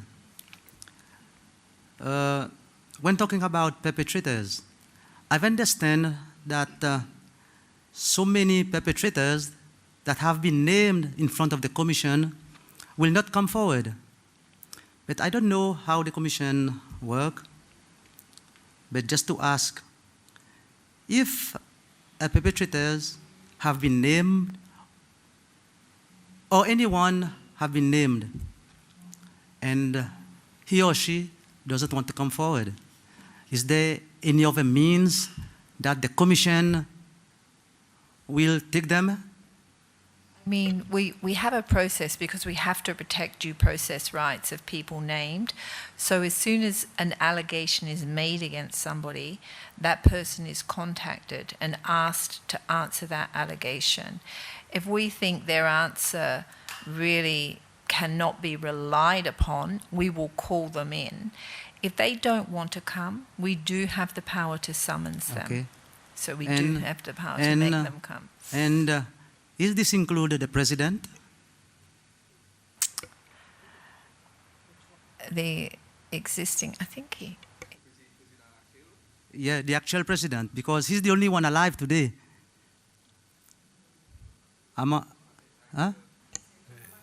No, I'm talking about, no, sorry, I'm talking about the ex-president, sorry. He's the only one alive today. And is this... Yeah, technically, yes. But one of the problems with summonsing somebody is we're basically dragging them before us, and they have a right not to answer on the basis that they will incriminate themselves. Okay. So we could question them and they could say no comment, no comment, no comment. They have that right. So what we want is people to come cooperate with us and be part of, this process in rebuilding this country on a very solid footing. Okay, but then, if you, the Commission, have proof that the perpetrators have done wrongdoing, and still he or she doesn't want to come. Then we have another problem, because any evidence we get is inadmissible in any civil or criminal proceeding. It's just not admissible. So we could gather a whole heap of evidence against somebody, but it could never be used in a court. The most we can do is say to the Attorney General, this person needs to be investigated. Okay. And hope that the attorney takes that up. That's the most we can do. So as I see, the task for reconciliation is very difficult. we rely on cooperation because people want to be part of a process, which is good for this country. If they love their country, they should come forward, and do the right thing. The complainants are coming forward. They're the ones that are showing the courage, coming forward and talking about the humiliation and the pain in their lives. I think perpetrators, need to take their example of the complainants. I think I take my hat off to all the complainants that have had the courage to come forward before this commission and speak publicly,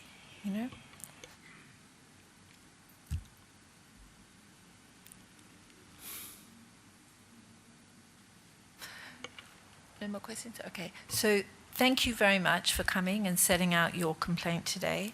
I hope we can come up with a resolution, a recommendation which would make you feel better about what's happened and allow you to move forward. But we don't have any more questions for you, but we look forward to your next CD. Okay, so yes, I will gladly give you one of. Take one. So I thank you all on the commission and wish you luck in your future. Thank you very much, and thank you for coming today. We really appreciate it. Yeah, thank you.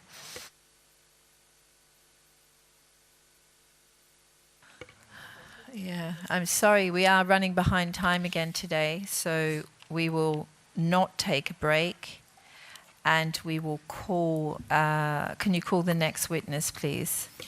Mr. Ernesta.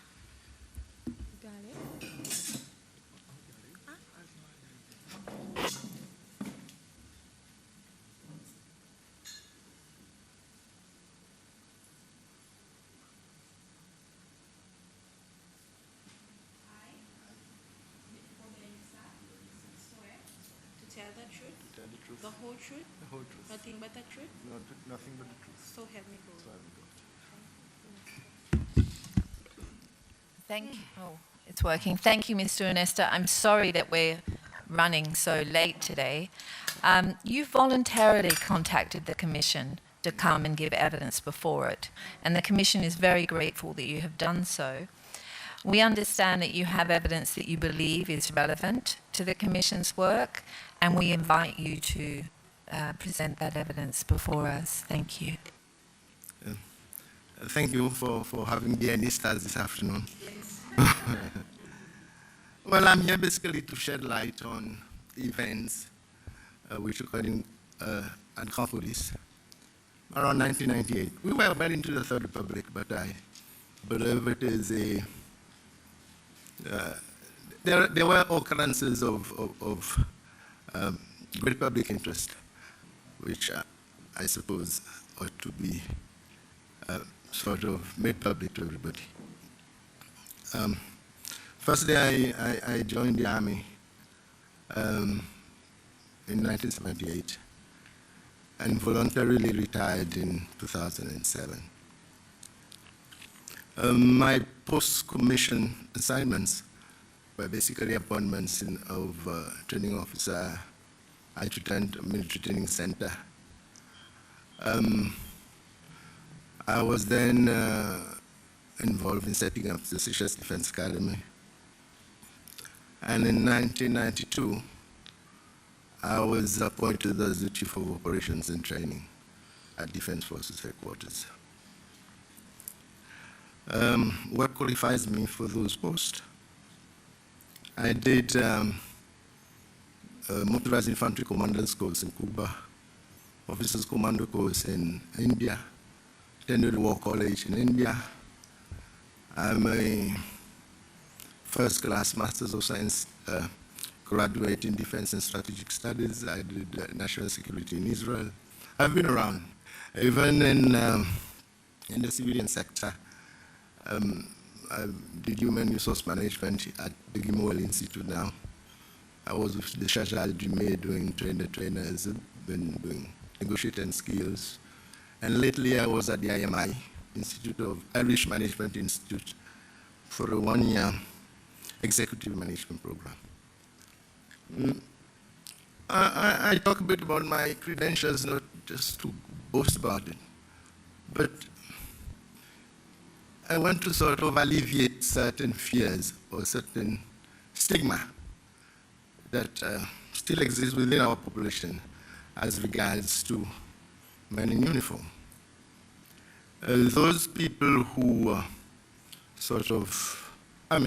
Seychelles nation knows it. During the early years of the army, being in uniform was tough because soldiers were subjected to ridicule. You would go to a bank and the beautiful lady at the end of this thing, at the other end of the counter would push an ink pad expecting you to put your thumb and give her an artwork. Because there was the general perception that the army officers were made of thugs and that we were sort of Totomacuto of Alberini, which stigmatized the force for a long while. Though it has diminished in intensity, I believe it is much in many of people's minds. That's how they view the soldiery. Before I sort of talk about the events of Grand Police, I need to give you a preview of the security situation in the country leading up to the events of Grand Police. I was not in the country in 1992 or 91 when the Malo was intercepted and possessed by the government of Seychelles. The Malo was a vessel which was carrying a cargo of arms and ammunition. And it was intercepted by the local authorities and possessed by the government. From evidence gathered, which are factual, when the Malo was berthed alongside the port, before the weapons were being transferred from the vessel to the various armories around the island, some people bought weapons from the Malo when it was berthed. So some people would just go there, talk to whoever was there, got some weapons, put it in the booth of their cars, and they would drive off. During the transfer of arms from the vessel to the various armories, which were being done by soldiers, many of the weapons found its way to civilians. I mean, to people who had the intention of sort of using them for criminal offenses and all. So when I came into the country, I had an opportunity to view all the arms that had been taken from the Malo and stocked. It was an awful lot of arms. Some of it made its way to Rwanda with Colonel Bogasora, who was involved with the genocide there. I met him, just casually, but I had nothing to do with him. But the harm that was done to Seychelles was another thing. I was aware, before the events of Grand Police, that government was aware that there were a lot of arms scattered around the country in the hands of criminals. And I was aware they had sort of taken action to sort of buy the arms back through agents. And for those people who recall, there was a time when every now and then you would sort of be watching television and you had police videos being shown of raids being conducted uphill where they were sort of planting cannabis and that sort of stuff. And you would find AK-47s hung up in trees. It was basically small armies being created uphill. Those people had the weapons to defend their plantations and all. I, as the chief of operations at the time, I brought it to the attention of the chief of staff.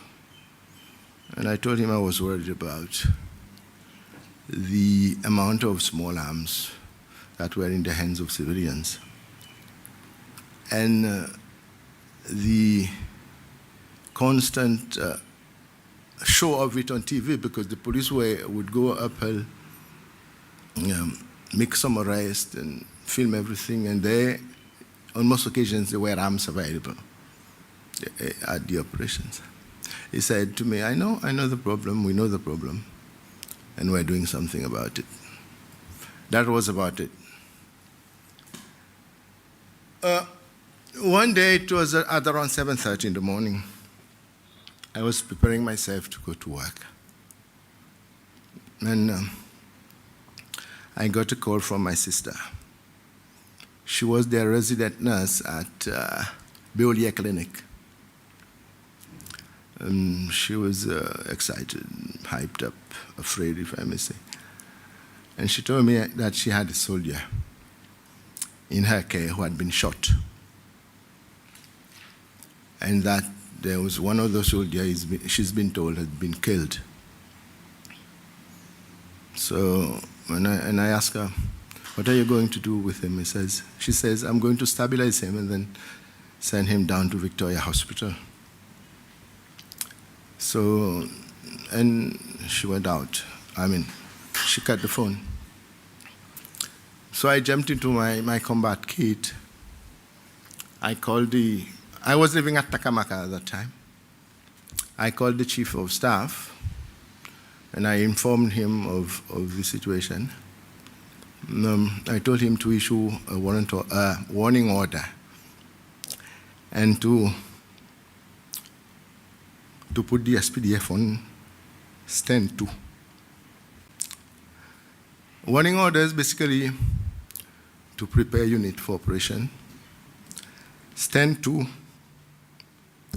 is to sort of organize the defense of the units. And I ordered a driver to meet me halfway, to drive up and meet me halfway. I drove very fast that day, and my daughter, who was at school, schooling in town, and my wife was going to work. So I met, the driver met me halfway. I handed over my child and my wife to him to dispatch them to their respective places. And I drove straight to Victoria Hospital. And luckily I arrived before the injured soldier came by ambulance. And so whilst he was being stretchered in, I had an opportunity to debrief him. Sorry.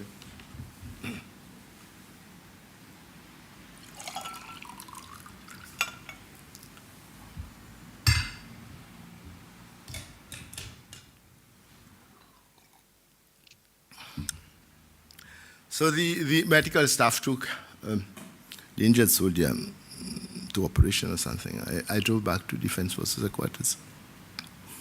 And then the officers were gathered, and usually we had our conference about the incident. And we were ready to go into operations.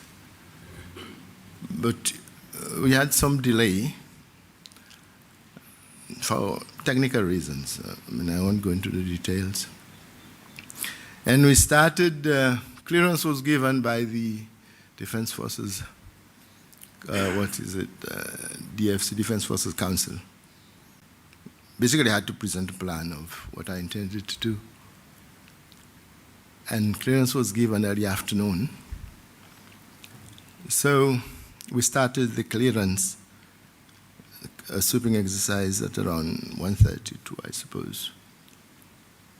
Because whilst driving down, and after having debriefed the wounded soldier, I had my battle plan in mind. And I knew the terrain, I knew exactly what was needed to be done.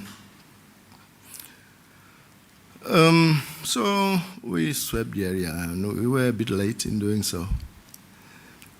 I had in excess of 100 personnel, soldiers, with me. At around 5:30, we had done the first part of the sweep, and it was time for soldiers to rest. Night was coming, and as commander, had to sort of get them to rest in an area. And the best place I knew was Grand Police, because it was an area that could be easily defended. And then the Grand Police prison was there, but it was not being used. It was partially overgrown and all, but it was the ideal place to have that amount of people rest, have a shower, be administered, that sort of stuff. And most of the infrastructures were still there intact.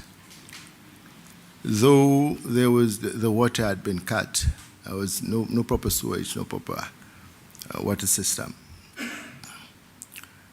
So I radioed down to headquarters and told them we call it harbor. I was putting harbor at Grand Police. So I directed the soldiers to move to Grand Police, the officers, and take harbor there. So night was falling, and I had to, as commander, and I was the one who knew the compound of the prison best, because I was the one involved in building the prison when I was adjutant at the military training center, which was based as Grand Police at the time. So I knew the piping system, the electrical system, the sewage system. So I was the one who had to go around to get things done. Once we reached Aba, the chief of staff was there. But whilst I was sweeping uphill, there were activities being undertaken by the police and the security services. So they had started to arrest people, suspects over the shooting, or suspects who were linked to the shooting. And unknowingly to me, decision had already been taken to reopen the Grand Police prison. I don't know whether it occurred after I informed them that I was going to Arbor at Grand Police, or whether they had pre-planned it. I can't say. So the chief says to me at around 6:30, you will start Grand Police. Operations will be conducted from Grand Police, which was fine by me. And there's a detachment of police officers coming over to assist you with the operation, because it was an internal security operations, which definitely had to be taken charge of by the police. So,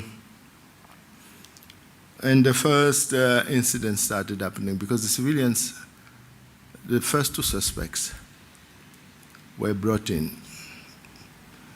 And in front of the chief of staff, they were being bashed. And he said nothing. I said nothing.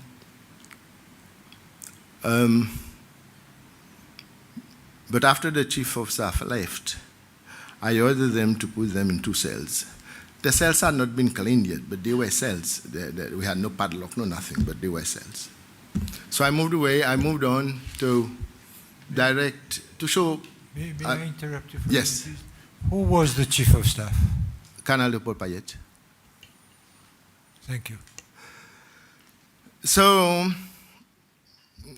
I left the main prison, and you had to go up. I had to go up to the water tank, water catchment area, I knew the place, so I had to go. I had to be there because I was the one who knew the place best, to oversee the laying of pipes and all the administration. So by around 2:30 a.m., 3 a.m., it was over. Water was running, the toilets were running. I was tired. You started work at 7, and you're still on your feet at 3, having gone through the hills. But whilst I was going to sort of organize a nap, I had a commotion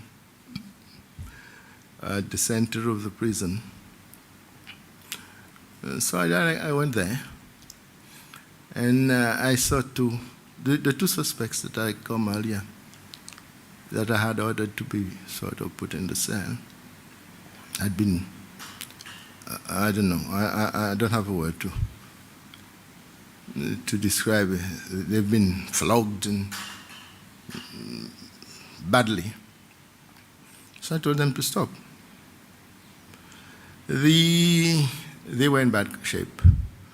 You know, I would say, safely say that 40 to 50% of their skin had peeled off, you know, because of the constant flogging. And I was in the problem, because what would I say if they died with me? So I summoned the medical officer. That morning at around 3:30, got him brought over, and I told him, you go and see those 2 detainees. When he came back, he says, Robert, you have to bring them to hospital. And I asked him, are their injuries life-threatening? He says, no. But they'll need medical attention, full-time medical attention. And I told the doctor, if you need to turn this cell into a clinic, do it. But those 2 people are not moving out of here. For obvious reasons, I mean, it would have been shameful for those 2 people to be brought to Victoria Hospital. But having been reassured by the doctor that it was not life-threatening, I ordered him to sort of take care of them at the prisons. That was the first day and the first casualties. Then the second day, and all of the days, people were continually being brought to Grand Police, suspects, you know. And weapons were being recovered. These suspects were civilians? Civilians. Mm-hmm. And suspects were being brought.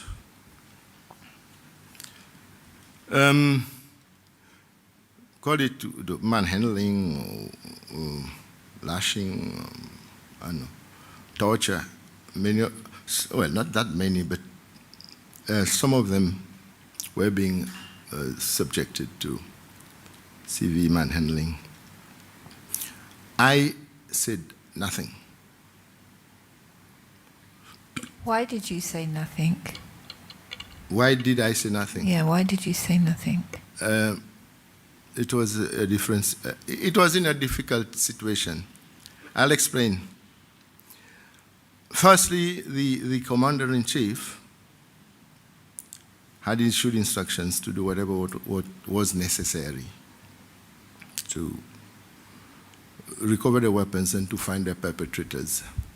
I mean, those people who ambushed the 2 commandos, because they were his close protection, his close bodyguards. I believe that is why he took special interest in that. Secondly, my superior officers, my superior officer had only one superior officer, and I was the chief of army staff. My superior officer had himself witnessed. I can't say he gave the order, but he was there, and he was the senior most officer. And violation was committed, and he endorsed it. So, thirdly, we had soldiers who were not very happy that their comrades had been shot. and they were after blood. So it was a very dicey situation to sort of, especially men with arms, trigger-happy boys, to be radically intervene and say, hey, you stop that. But they listened to me. So, and there was also one reason why I was a bit reluctant. And I believe, going back, it was not the best decision, but it was wise to keep quiet, because I would have been sort of thrown onto the other side. So, but the results were coming. We were, arms were coming in. I mean, may I interrupt you again? Yeah. I'm sorry. You said the commanding officer had given instructions to find the people who ambushed the two commandos. the commander-in-chief. The commander-in-chief Yeah, had given... that's the president. Had given... So there had been an ambush somewhere. Yeah, there had been an ambush at Mont Blanc. What happened basically was that two commandos were driving down from Mont Blanc towards Grand Anse-Maé, and they were ambushed. You know, we knew people had arms. We knew arms were rampant in the civil community. But no one expected they would be brave enough or daring enough to launch a well-calculated ambush, well-calculated and well-planned ambush onto the two commandos. The president was anywhere near them at the time? Excuse me? Was the president anywhere No, he with must them? have been at, what is it, at Transporit. He must have been there. Yeah, must have been at So Transporit. they were not in an escort at the No. time? But they were part of his cross-security detachment. Can I just ask a question? So, if the commander-in-chief gives an order, do whatever is necessary to find the people, I mean, you don't read that as in compliance with the law. It's just whatever's necessary. Yeah. Okay. As a professional soldier, I know what is necessary. Yeah. So what does that mean? Because I'm a civilian. If someone, a commander-in-chief, in this time gave you do whatever is necessary, that means anything at all. Yeah, basically it is left up to you. It is left up to you. Without regard to the laws of the country or anything else, it's the word of the commander-in-chief No. that becomes law? No. That's not the issue at all.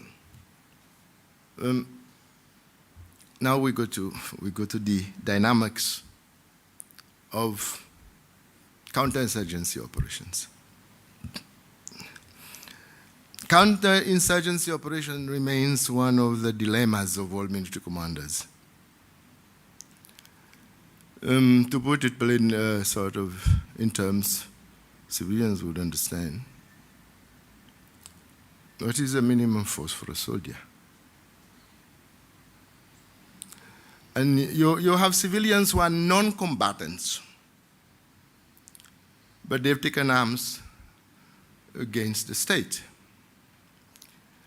And if they were to be combatants, then they would have been treated like conventional warfare, for which we are trained and the laws are specific. The main problem, or should I say the main fault of that operation, was that the country was not prepared for counterinsurgency activities. And I doubt whether they're prepared now. So the dilemma is, as a military commander, how do you handle armed civilians? I mean, the law is the law. Everybody knows the law. Everybody knows that people have rights. But that remains the dilemma. And the civilians who were brought there, did any of them have arms? Yeah, most of them. Most of them. In fact, we collected, I would say safely, more than 100 pieces of weaponry. In one cache only, I remember at Cascade, we had about a dozen AK-47s and several hundred rounds. On the second day, you see, the first two casualties I talked about. But did they live or they died? No. They stayed there. And they were detained. Well, let's put it that way. I was compelled to detain them until they were adequately cured to be sent back to their respective homes. So I had to ensure that they were given the right medical attention until they were adequately cured to be released. Were they armed? No. But the evidence shows that they knew. You know, from facts gathered after I had the opportunity to interrogate a lot of them, there was a fraternity of people with arms that had been created uphill. You would find funny incidents. You know, a chap could have 2 pistols and some rounds. So it's so funny. Those people knew how to fire the weapons without people hearing. So they would get uphill into a valley, fire the weapons, and the echo would go upwards, and no one would hear. At times they would use blanket to fire weapons, and no one would hear. So that is what they told me, and it's been confirmed. They would invite others over to fire weapons. So they'll say, "Oh, come over. We'll have a joint and fire some rounds." And or come over. I've got a different type of arms. And also, even once there was a chap and my pistol on the table, and he laughed. He says, "It's nothing." So you're joking? He says, "Yeah, I know how to handle this thing." So I removed the magazine and gave him the pistol. I say, "Strip it," and he stripped it, as well as a soldier would. So what about the AK-47? He said, "Bring it on." I gave it, and he would strip it as good. So people, it was evident that they were they knew about weapons, because I suppose they had it for a while.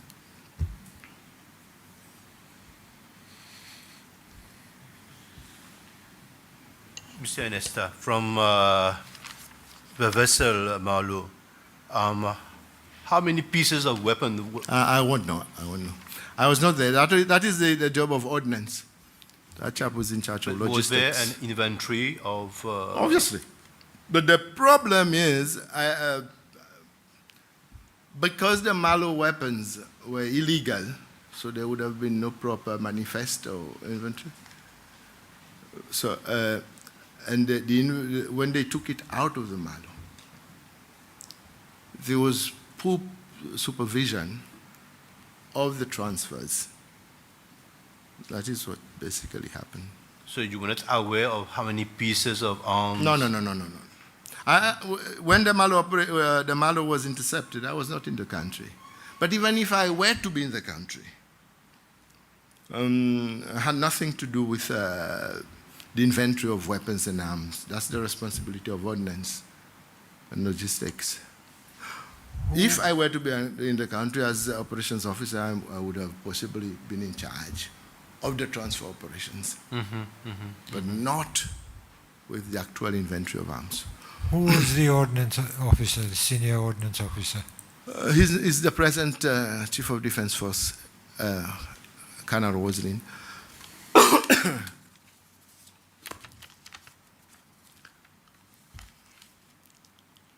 So you told us on the first day these two civilians were brought in, and then there were more brought in and treated the same way.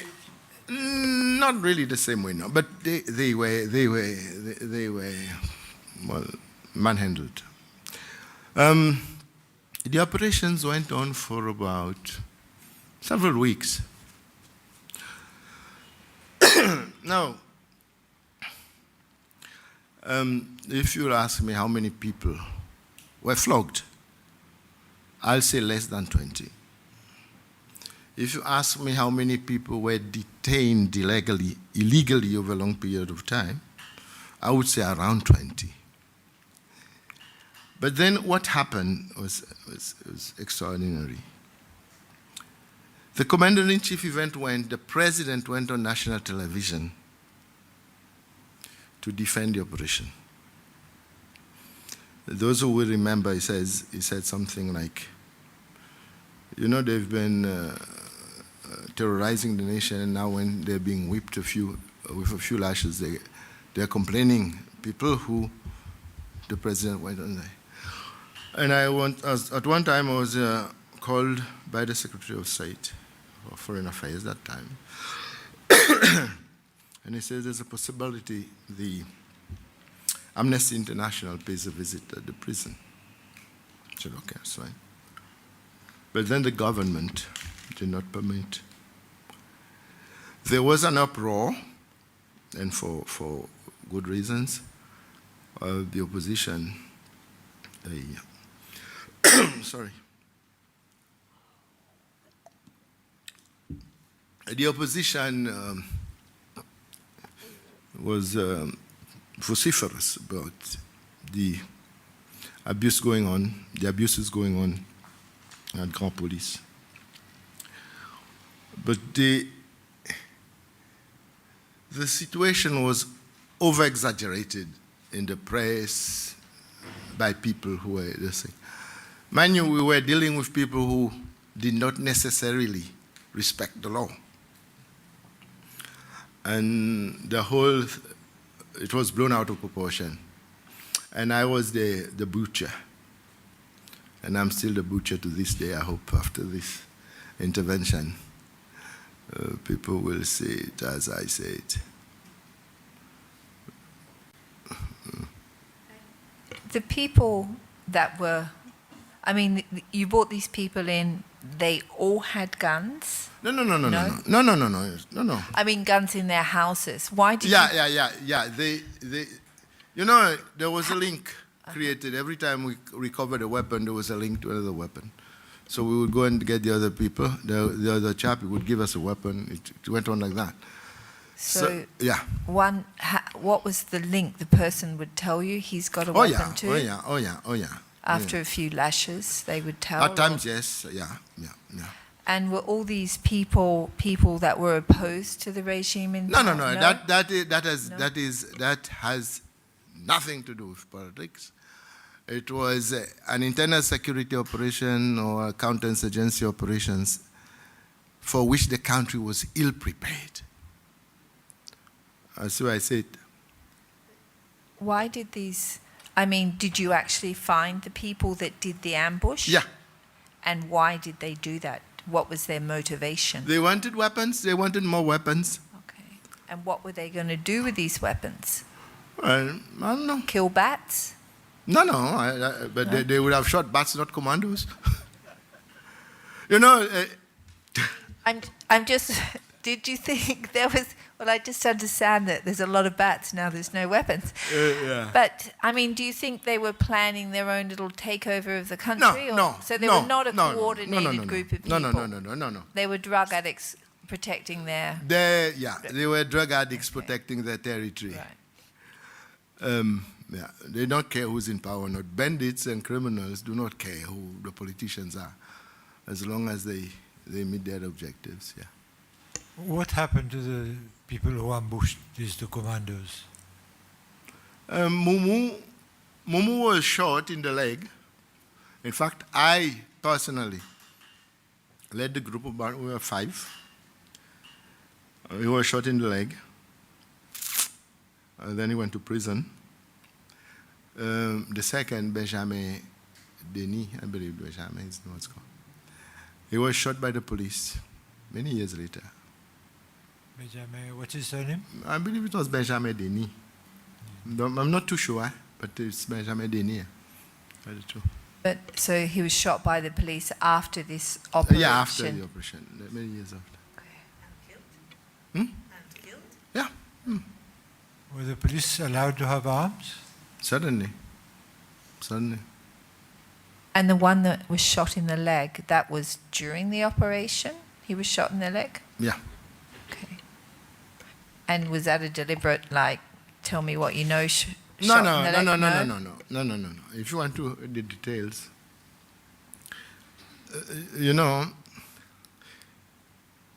in fact, the chap who shot him did not shoot him. I mean, I did not see. So let me explain.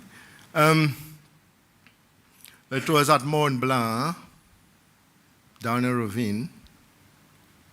I led it was 5 or 6, I selected 5 people. I'm addicted to danger. So we were 5 or 6, I don't recall exactly. So I went there. I never knew where they were. I had one cousin of Denis. I said, you come with me and you show me the hideouts. So he came with me. At halfway, I told him, you just show me the general direction and go back. He was so scared, he thought I was going to harm him. So I tracked the exact location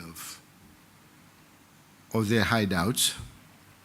It was at around 6:30 at night. Yeah, it was falling in. We had reached there a bit earlier. So we found their cooking pots. It was still warm. Because the usual routine would be to go down at around 5. Someone would bring them provisions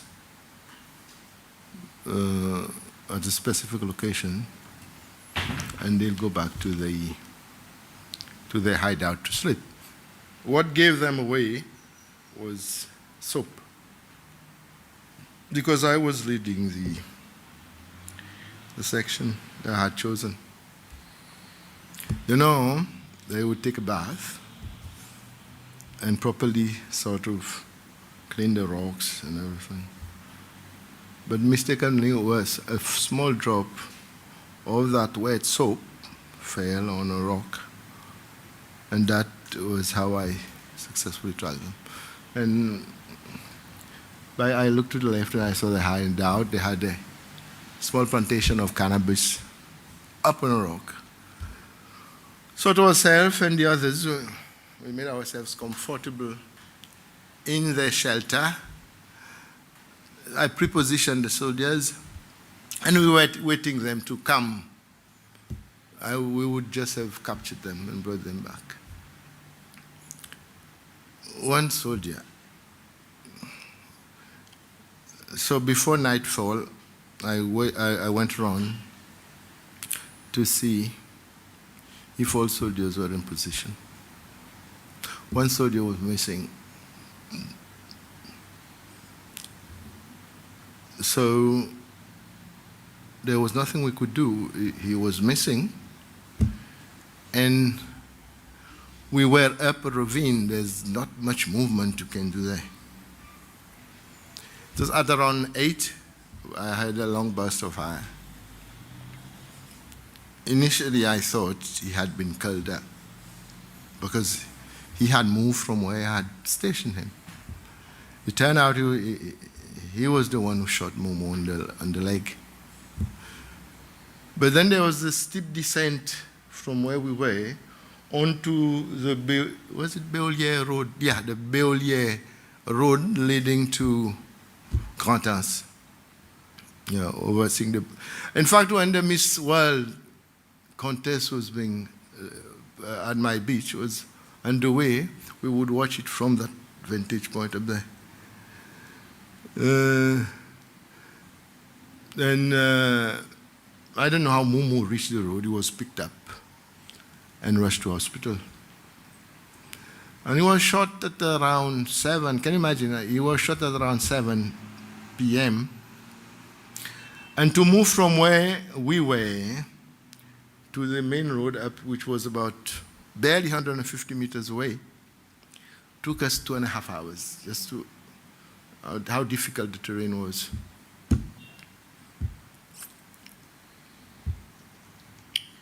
So the people that were taken to ground police and flogged and manhandled, were they ever compensated, or was it? Yeah. There were, after the operation never stopped per se. The operation was downgraded after a while. And So how long did the operation go on for? I won't recall, a few weeks. Few weeks. The operation was downgraded, but it never stopped.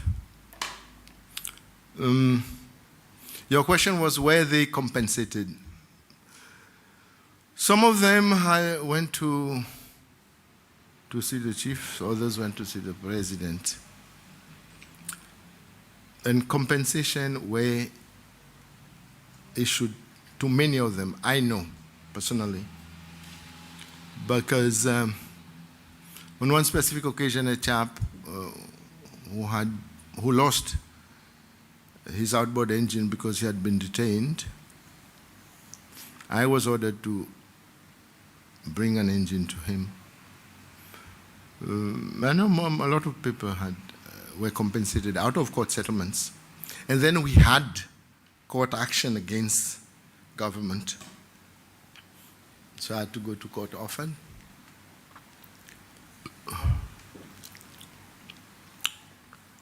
Mr. Ernesta, Yes. when the operation was downgraded, so you have been able to collect a number of weapons. A lot of weapons, yeah. A lot of weapons. What happened to these weapons? We handed it back to ordnance. Okay. So it was kept in the custody of whom? No, I take the weapons, I hand them to the police. They do whatever they have to do with the weapons. And then it was given over to ordnance. Now I'll explain something. I was perplexed of why those people did not face the courts for possession of weapons and all the rest of it. Possession of drugs, not only weapons, a huge amount of drugs were collected. And there was the general feeling that there's no purpose of going to court because they were tortured, they were forced under duress to give the thing. And the other reason is that I was given was that the law for possession of firearms was very lenient, and still is very lenient. It's around 2,000 rupees and 1 year imprisonment or something. The only chap who went to prison was an Ernesta like myself. Not to prison, who faced the court because of possession of weapons. He was sentenced to 2,000 rupees. And yes? I was just going to say, when you went to court and these people had brought court action, was your evidence that, yes, they were strung up and flogged and manhandled? Was that your evidence in the court? No, we were never. I was never brought to court for manhandling. Evidence. No. Never We asked to give evidence. Most of the cases that were brought before the court was for illegal detention over a long period of time. Just illegal detention, Illegal and none of detention. the treatment came out in those cases? Not that I'm aware of. No. Okay. You know, I know most of the people. You know the people? I mean, The So they were going to limit their complaint to the illegal detention? No? I don't know. I expect I'll be pleasantly surprised if none of them comes before this commission.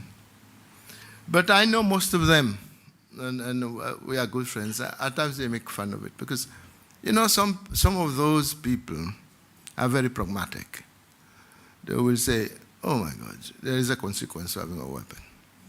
And secondly, those people who voluntarily handed over the weapons, nothing happened to them. You give us the weapon, you're free. During that time, many of them went to see the president, other people, and say, I've got a weapon, come collect it. I've collected several weapons from several people. I just went there and gave me the weapons and I came back. And the other, I mean, there was not sort, no one was, I mean, the political authorities at the time were not concerned about prosecuting people. I believe their main priority was to rid society of those illegal weapons. You see? And even the people that were mistreated, that you're friends with them too? Yeah. Yeah. Most of them. Yeah, I mean. Some people have ill feelings. So they've forgiven you? Yeah, you know, people live their different lives. And there's a special psyche to those people. You know, but there are other things I want to do too. I've been speaking for a while. There are other things I wanted to put in front of the tribunal. An evident question that arises is, why is it that an internal security operations were being taken charge of by a military officer? The initial arrangement was that the police would be responsible for the legal aspects of the operation.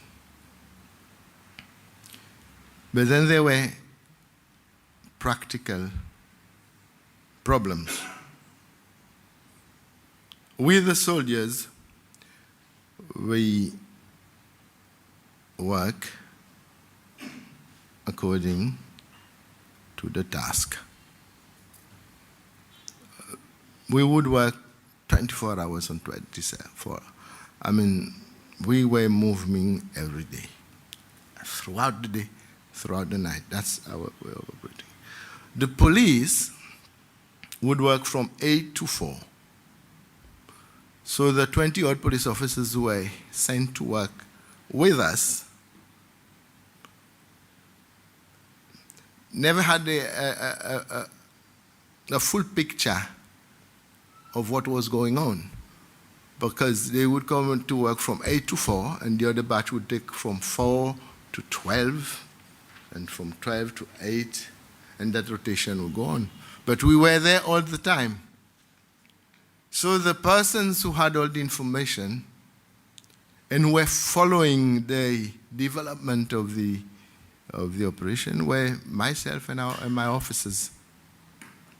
So you have a police officer who comes at 8 in the morning, knows nothing of what happened. Secondly, and I was amazed, they never kept records, occurrence books. We, the military personnel, there were so many movements, we would fill 2 to 3 choir books a week.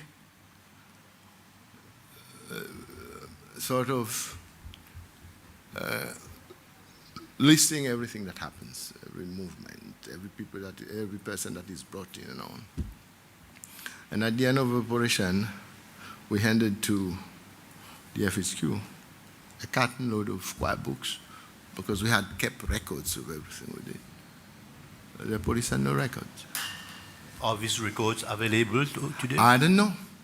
You have to ask the Defense Forces headquarters. I won't know.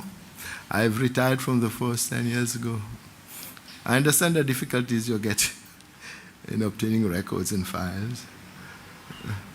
I have one clarification to ask you, Mr. Ernesta. When the commandos at Mont Blanc happened, Mr. Denny was shot by the police. No, Mr. Denny was shot years later. Oh, years later, not on that day. No, years later. So it was another case. He was kept on the wanted list.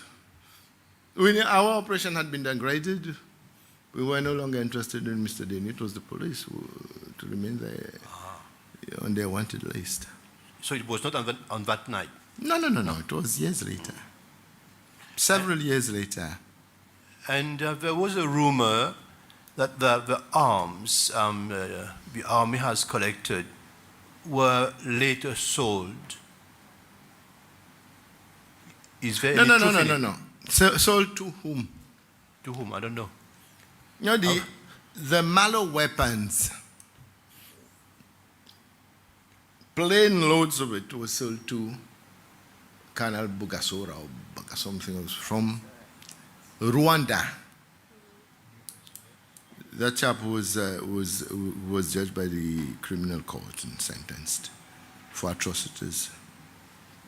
But who sold Bagasora the weapons?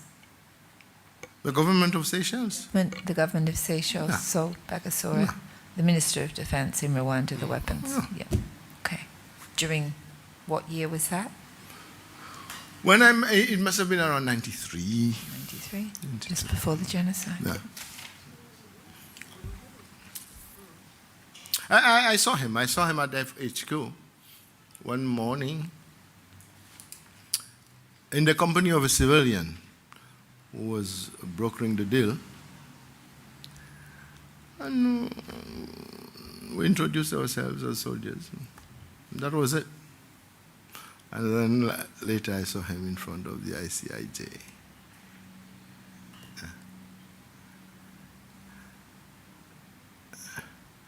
I've got a lot more to say, or should I come another day?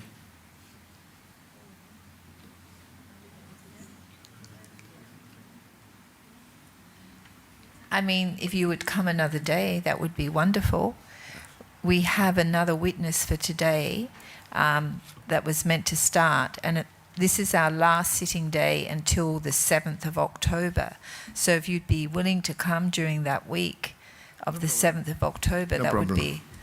But can I avail a few minutes? Yes, absolutely.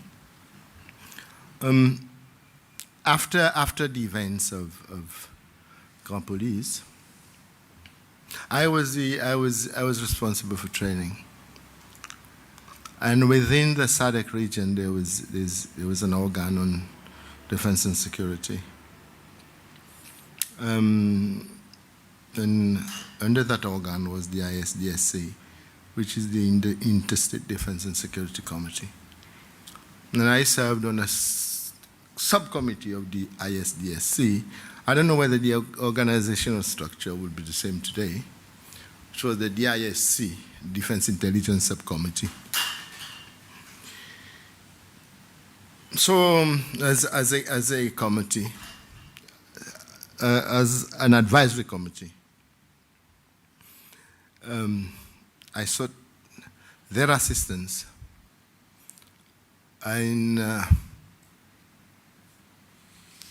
providing training for our troops for internal security operations, because of that incident, we managed to conduct 3 workshops in collaboration with the Institute of Security Studies, Johannesburg, civil military relations. After the 3 workshops, where all officers participated, in fact, in one of the workshops, I brought in Martin Dolinchek, who was a mercenary. And when the mercenary attack, I was not in Seychelles. I've been lucky in many ways. But I met him as a prisoner. And we spent 4 years together, 4 months together on Platte Island. We became friends. And when he was released, he joined the Umkhonto Wesizwe, South African, you were ANC army in exile. And when the ANC government came to power, he joined the NIS, National Intelligence Service. So he came over. he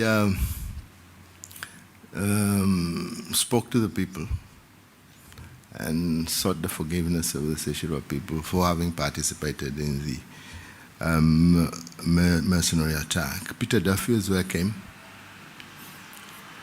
And after we had conducted the workshops, there was tremendous improvement in our operations with the police in internal security. But there again, internal security is never the job of the soldiery. Soldiers are not trained for that. But as I said prior, the dilemma of internal security operations, especially when it comes to defense forces against insurgents, remains a dilemma for many commanders. It's not as easy as people tend to think. How do you ensure the rights of individuals when they've taken arms and they are not combatants? So after a while, on leaving the force, I thought about my life in the army,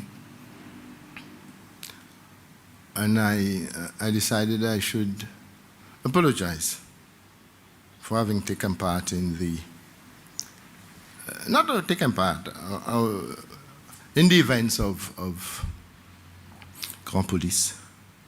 And I will hand over to you an apology I wrote in 2014 on the front page of a newspaper, of which I am editor.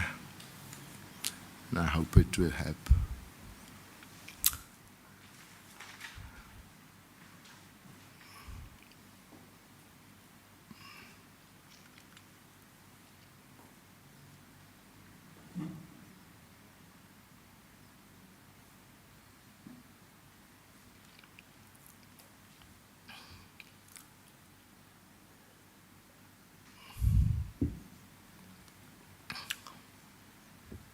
I mean, really, you're an example, right, for others, you know. So you're the first person that has taken responsibility before this commission, really, for anything. So I think it's very dignified of you to do so, you know, and courageous as well, you know. But I also think it's in your interests, right, to have done so. You know, it's for your benefit too, but also for the benefit of the country.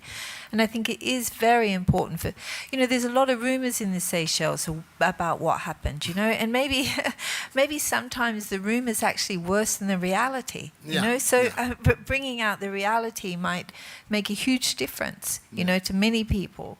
So thank you. I mean, thank you very much for coming forward. You know, I really appreciate it. We've been calling for somebody to come forward and take responsibility.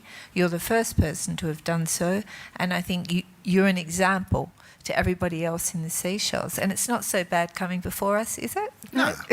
No, but after all, I've made peace with myself years ago. Years ago. You know, if you do things intentionally to people, you feel a sense of guilt.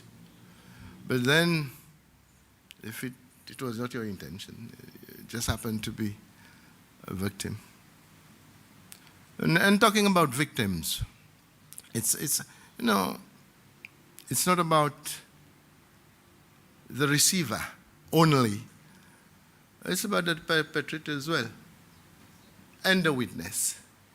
You know, I've seen occasions where the witnesses have been more traumatized than the perpetrator.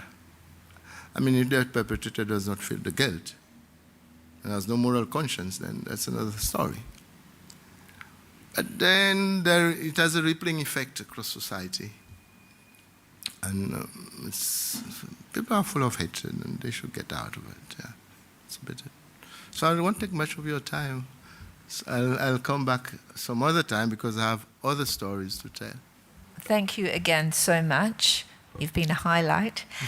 And we will sit again October the 7th, and we'll be in touch with you, to come again. Thank you. Thank you very much. Thank you. Maybe before we end, Mr. Ernesta, as you are here, would you encourage other people who are known perpetrators to come forward, as you did?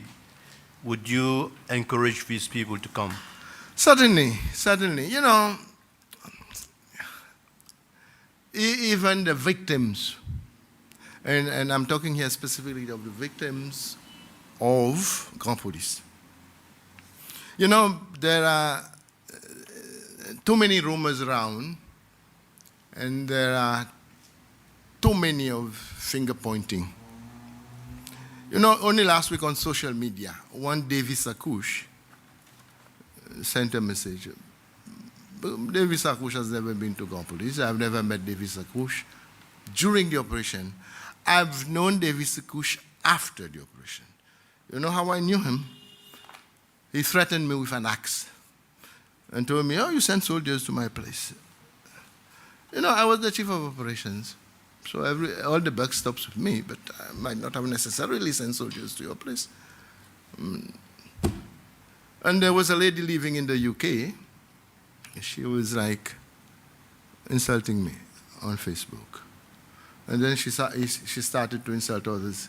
And luckily there was a chap who we served together, who is now serving in the British Army. So he drives over to her place and says, what's the nonsense you're talking about when your nephews were hacking people in the streets? I mean, it was a poll, you see. So, and then there's this, it became political at the end of the day. Let's face the issue. It became political. The bad thing, well, I take responsibility for what I participated in.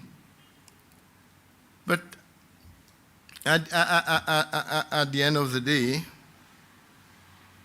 you can't, I don't like to call those people criminals, but you can't turn criminals into national heroes. Yes, their rights have been violated. They need compensation, they need to go before a proper court of law. That's fine. But please do not turn them into national heroes. And I will request other people to come forward. Everybody, what's there to hide? We need to bring our country forward. I'm a soldier, that's what I was sworn to do.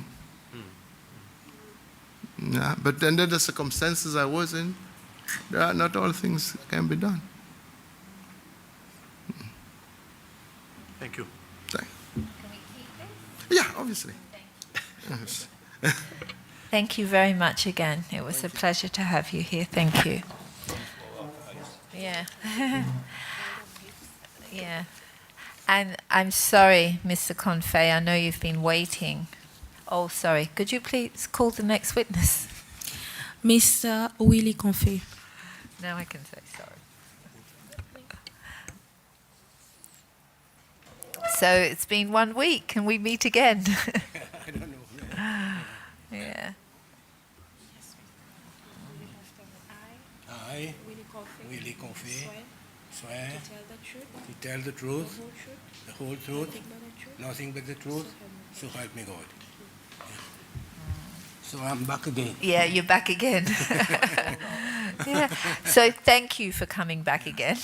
And this time, it's in relation to your position at the licensing authority. And case 0011, Mr. Julian Maxim Tirant, with respect to his claim that following his arrest for allegedly transporting a mercenary around in his taxi license was revoked. And he says, I went to the licensing authority to try and re-obtain a taxi license and was advised by you and Mrs. Contoret that he would never obtain a license again. We did try to spare you. We did call Mrs. Contoret, but her evidence was that she was not a decision maker and the authority rested with you. So the Commission would be grateful if you could give us any evidence in relation to this matter of Mr. Julian Maxim Tirant. Well, first, I think you should understand how the process of granting of licenses, you know. When we say the Seychelles Licensing Authority, Section 3 of the Licensing Act, described the authority as the licensing board. And I was at the time the director or the chief executive officer. My responsibility was to administer the licensing authority. And on licensing matter, I have to report to the licensing board. Now on the question of Mr. Thiron, if I remember well, Mr. Thiron applied for a license around the year 2000. And at that time, we had a committee, a subcommittee comprising of the police, land transport department, tourism, SLA. The responsibilities of the committee was to interview, assess application for taxi operators license. So I remember the committee met and Mr. Thiron had applied for the license.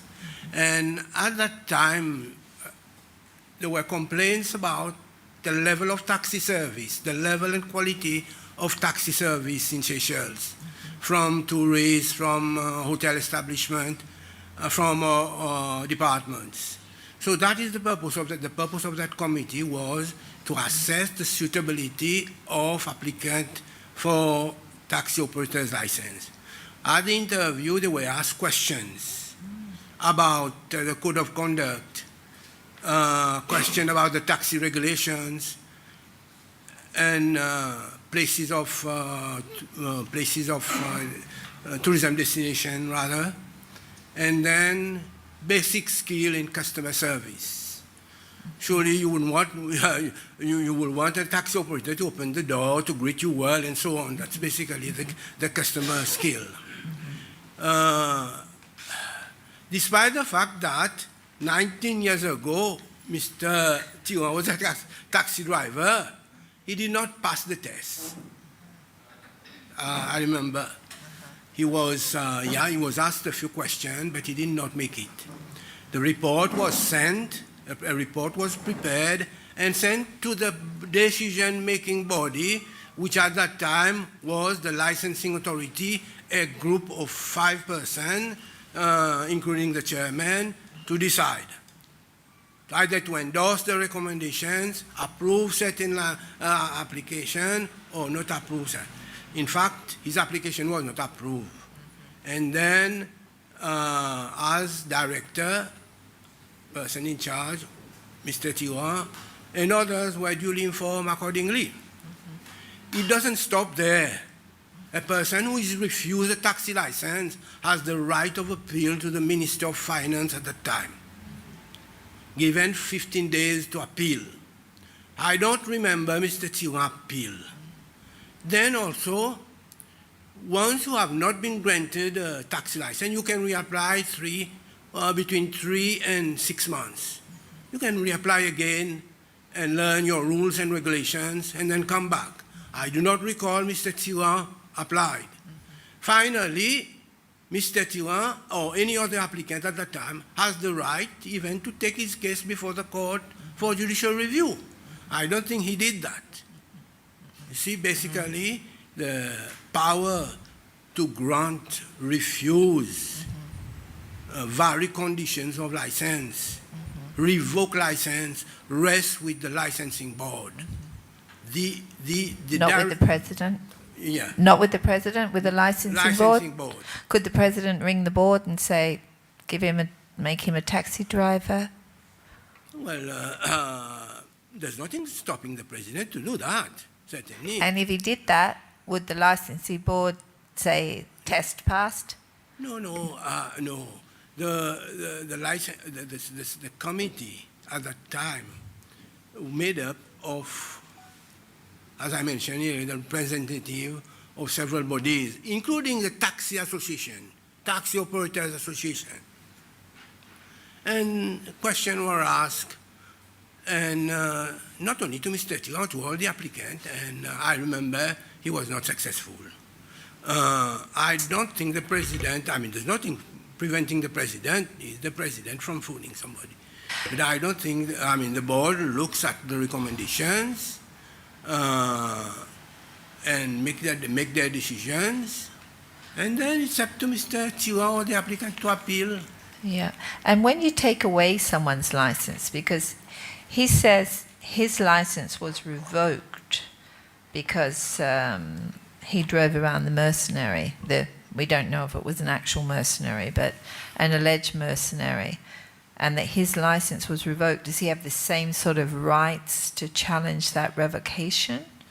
That was, I remember, he said in 1981. I was not in 91. Yeah, I was not at licensing at that time. At that time, I was in the Department of, working in the Department of Public Admission. I came to licensing from November 1990 to 31st December 2003. So at that time, when his license was revoked, I don't know about it, I was not there. I could not, at that time also, I could not see that he had previously a taxi operator's license. Because I remember he did not mention in his application, when he reapplied around the year 2000, he did not mention that he was a taxi driver. At that time, I know him. He was a hirer of commercial vehicle. He had a license to transport goods in his own vehicle, I think, which was a pickup at that time. Mr. Confait, good afternoon. There was not a file on his name at the licensing commission? Yes, there were. Everybody had it. When you apply for a license, a file is open. If the application and other document is open, there was a file for everybody who applied for a license. And when his license was revoked, this was also filed in his dossier? The period his license was revoked, I was not there. That was in 1981. During my time, there were a lot as soon as you apply for a license, a file is open, your application is filed in all the documents that you have to provide, and then we process. Normally a license has to go to consulting bodies, what we call it, to the police, to the tourism department, to land transport, for commerce, you see? And then after all this, the application is submitted before the committee for consideration and then interview. Good afternoon, Mr. Confait. How long was a taxi driver's license valid for? You see, no, it was 1 year. They had 1 year, and then they had to, I remember it 1 year, then I would change it to 5 years. If you want for 1 year's license or a 5-year license, it's up to you. And for a period of 1 year. You had to renew it, otherwise it just expired. It expired, yeah. Now, if a license was revoked, would the person whose license was being revoked get a letter from some authority or other to say your license has been revoked? Yes, revocation as a process, you know. Normally, when your license is revoked, you should be informed accordingly and given the reason why it was revoked. You see, the procedure changed gradually to now from the year 2014 onwards, you are given the right to be heard as well. You see. But previously, 1981, I was not there. It was not my time. Mr. Tingo said that his license was revoked, and I'm not aware of the revocation of his license. I mean, I guess his case is that his license was revoked, and then because of driving around the mercenary, and he was imprisoned, and he continued to be victimized thereafter because of that, unwitting event that happened in his life, and that he was, deliberately denied a taxi license as a means of punishment for him having driven around this mercenary unwittingly. No. For us, when we processed his application, we did not even know that he was previously a taxi operator. But if his license, if they wanted to really, victimize him, they could also take away that commercial, hire of commercial vehicle, because that's also a license. To transport passengers, you need a taxi operator's license. To transport goods, you need the hire of commercial vehicle license. And you never said to him, you will never get a taxi license? No, but that's not professional. I mean, we can't. I mean, we cannot. We could not say that. It is normal, natural. When people make complaints, they add up. We put some juicy words to try to convince the authorities concerned. But it's not professional to say that. I mean, I don't think Ms. Kotoe, myself, and the other chap he mentioned, the big one, he mentioned in his complaint, will ever do that. This is unprofessional and not acceptable in the public service.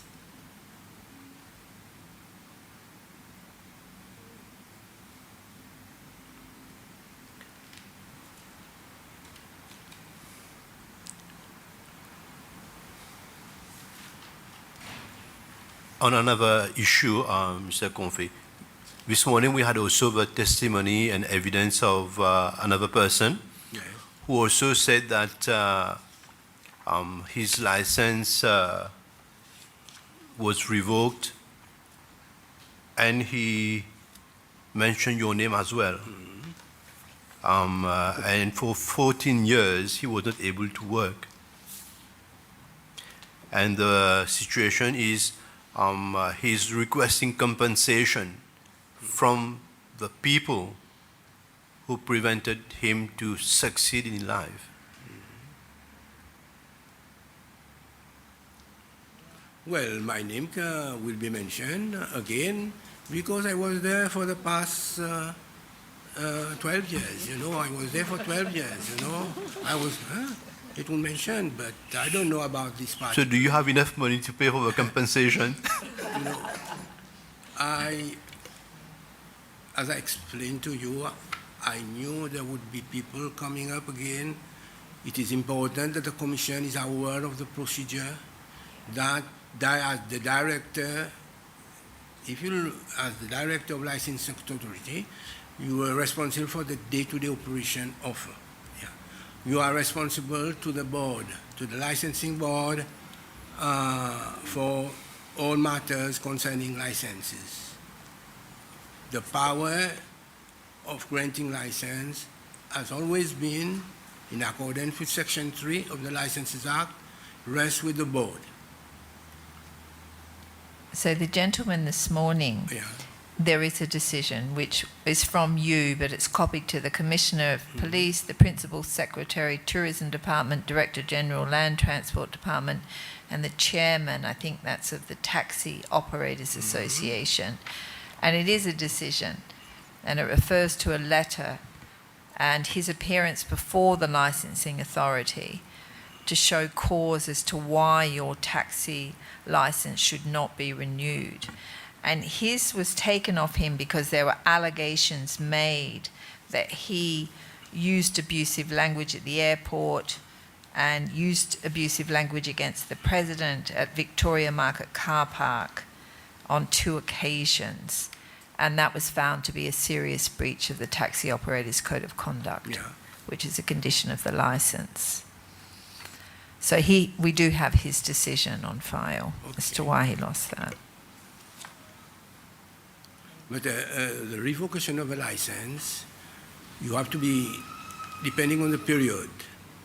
But I think you mentioned that he appeared before the board to state his case, why his license should not be revoked. It was 2003. Yeah. But did he appeal? No, it doesn't look like he appealed, right? No. But he's another one that had a lot of other things going on, right? This was one thing. He could have gone also to court. Yeah. He could also seek a judicial review. Or under the Constitution, his right to work. But I guess in these cases where there's a lot of other victimization, unlawful imprisonment and stuff like that, you know, it's that there's connections that people draw between what happened to them in one instance. You know, their whole life has been impacted. There's different things that happen, and they understand it as all being connected to the fact that they're falling outside of the regime. You know, they're not in, they're out. They're not with them, right? It was during the multi-party system, and the judiciary is independent. They could have. In fact, I know cases where that was taken to court during the time and was successful. One case is, and I remember in particular, the person who had his license suspended. In fact, it was found to be unlawful, and government had to pay damages to him. And there are some also who took the SLA to court against the article in the Constitution of that would deny him of the right to work,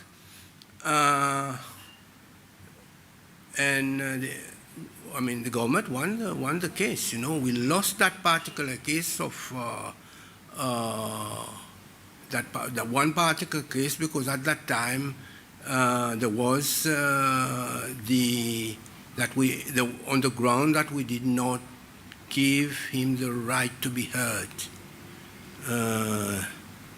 But subsequently, the procedure of the licensing authority was changed to provide that any applicant whose license needs to be suspended, or if there's a case, an allegation of suspension or revocation of license, the right to be heard. And that was, in fact,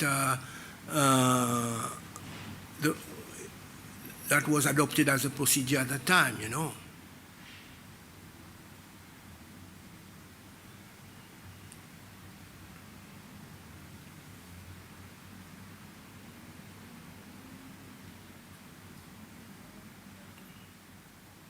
Thank you, Mr. Confait. I've got a feeling we're going to see you again. But thank you very, and I know we gave you very short notice, so I really appreciate you coming, and we made you wait. So thank you so much, and we look forward to seeing you again. We will be sitting from 7th of October, so it won't be prior to that time. Thanks very much. Thank you. Bye. So that concludes our hearing for today, and it also concludes our sittings for September. We will resume sitting again. I'm conferring with my 7th of October, second Monday.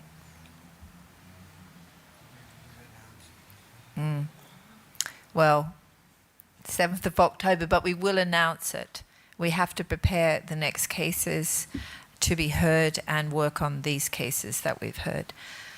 So we will adjourn and we will see you in October. Thank you. All rise.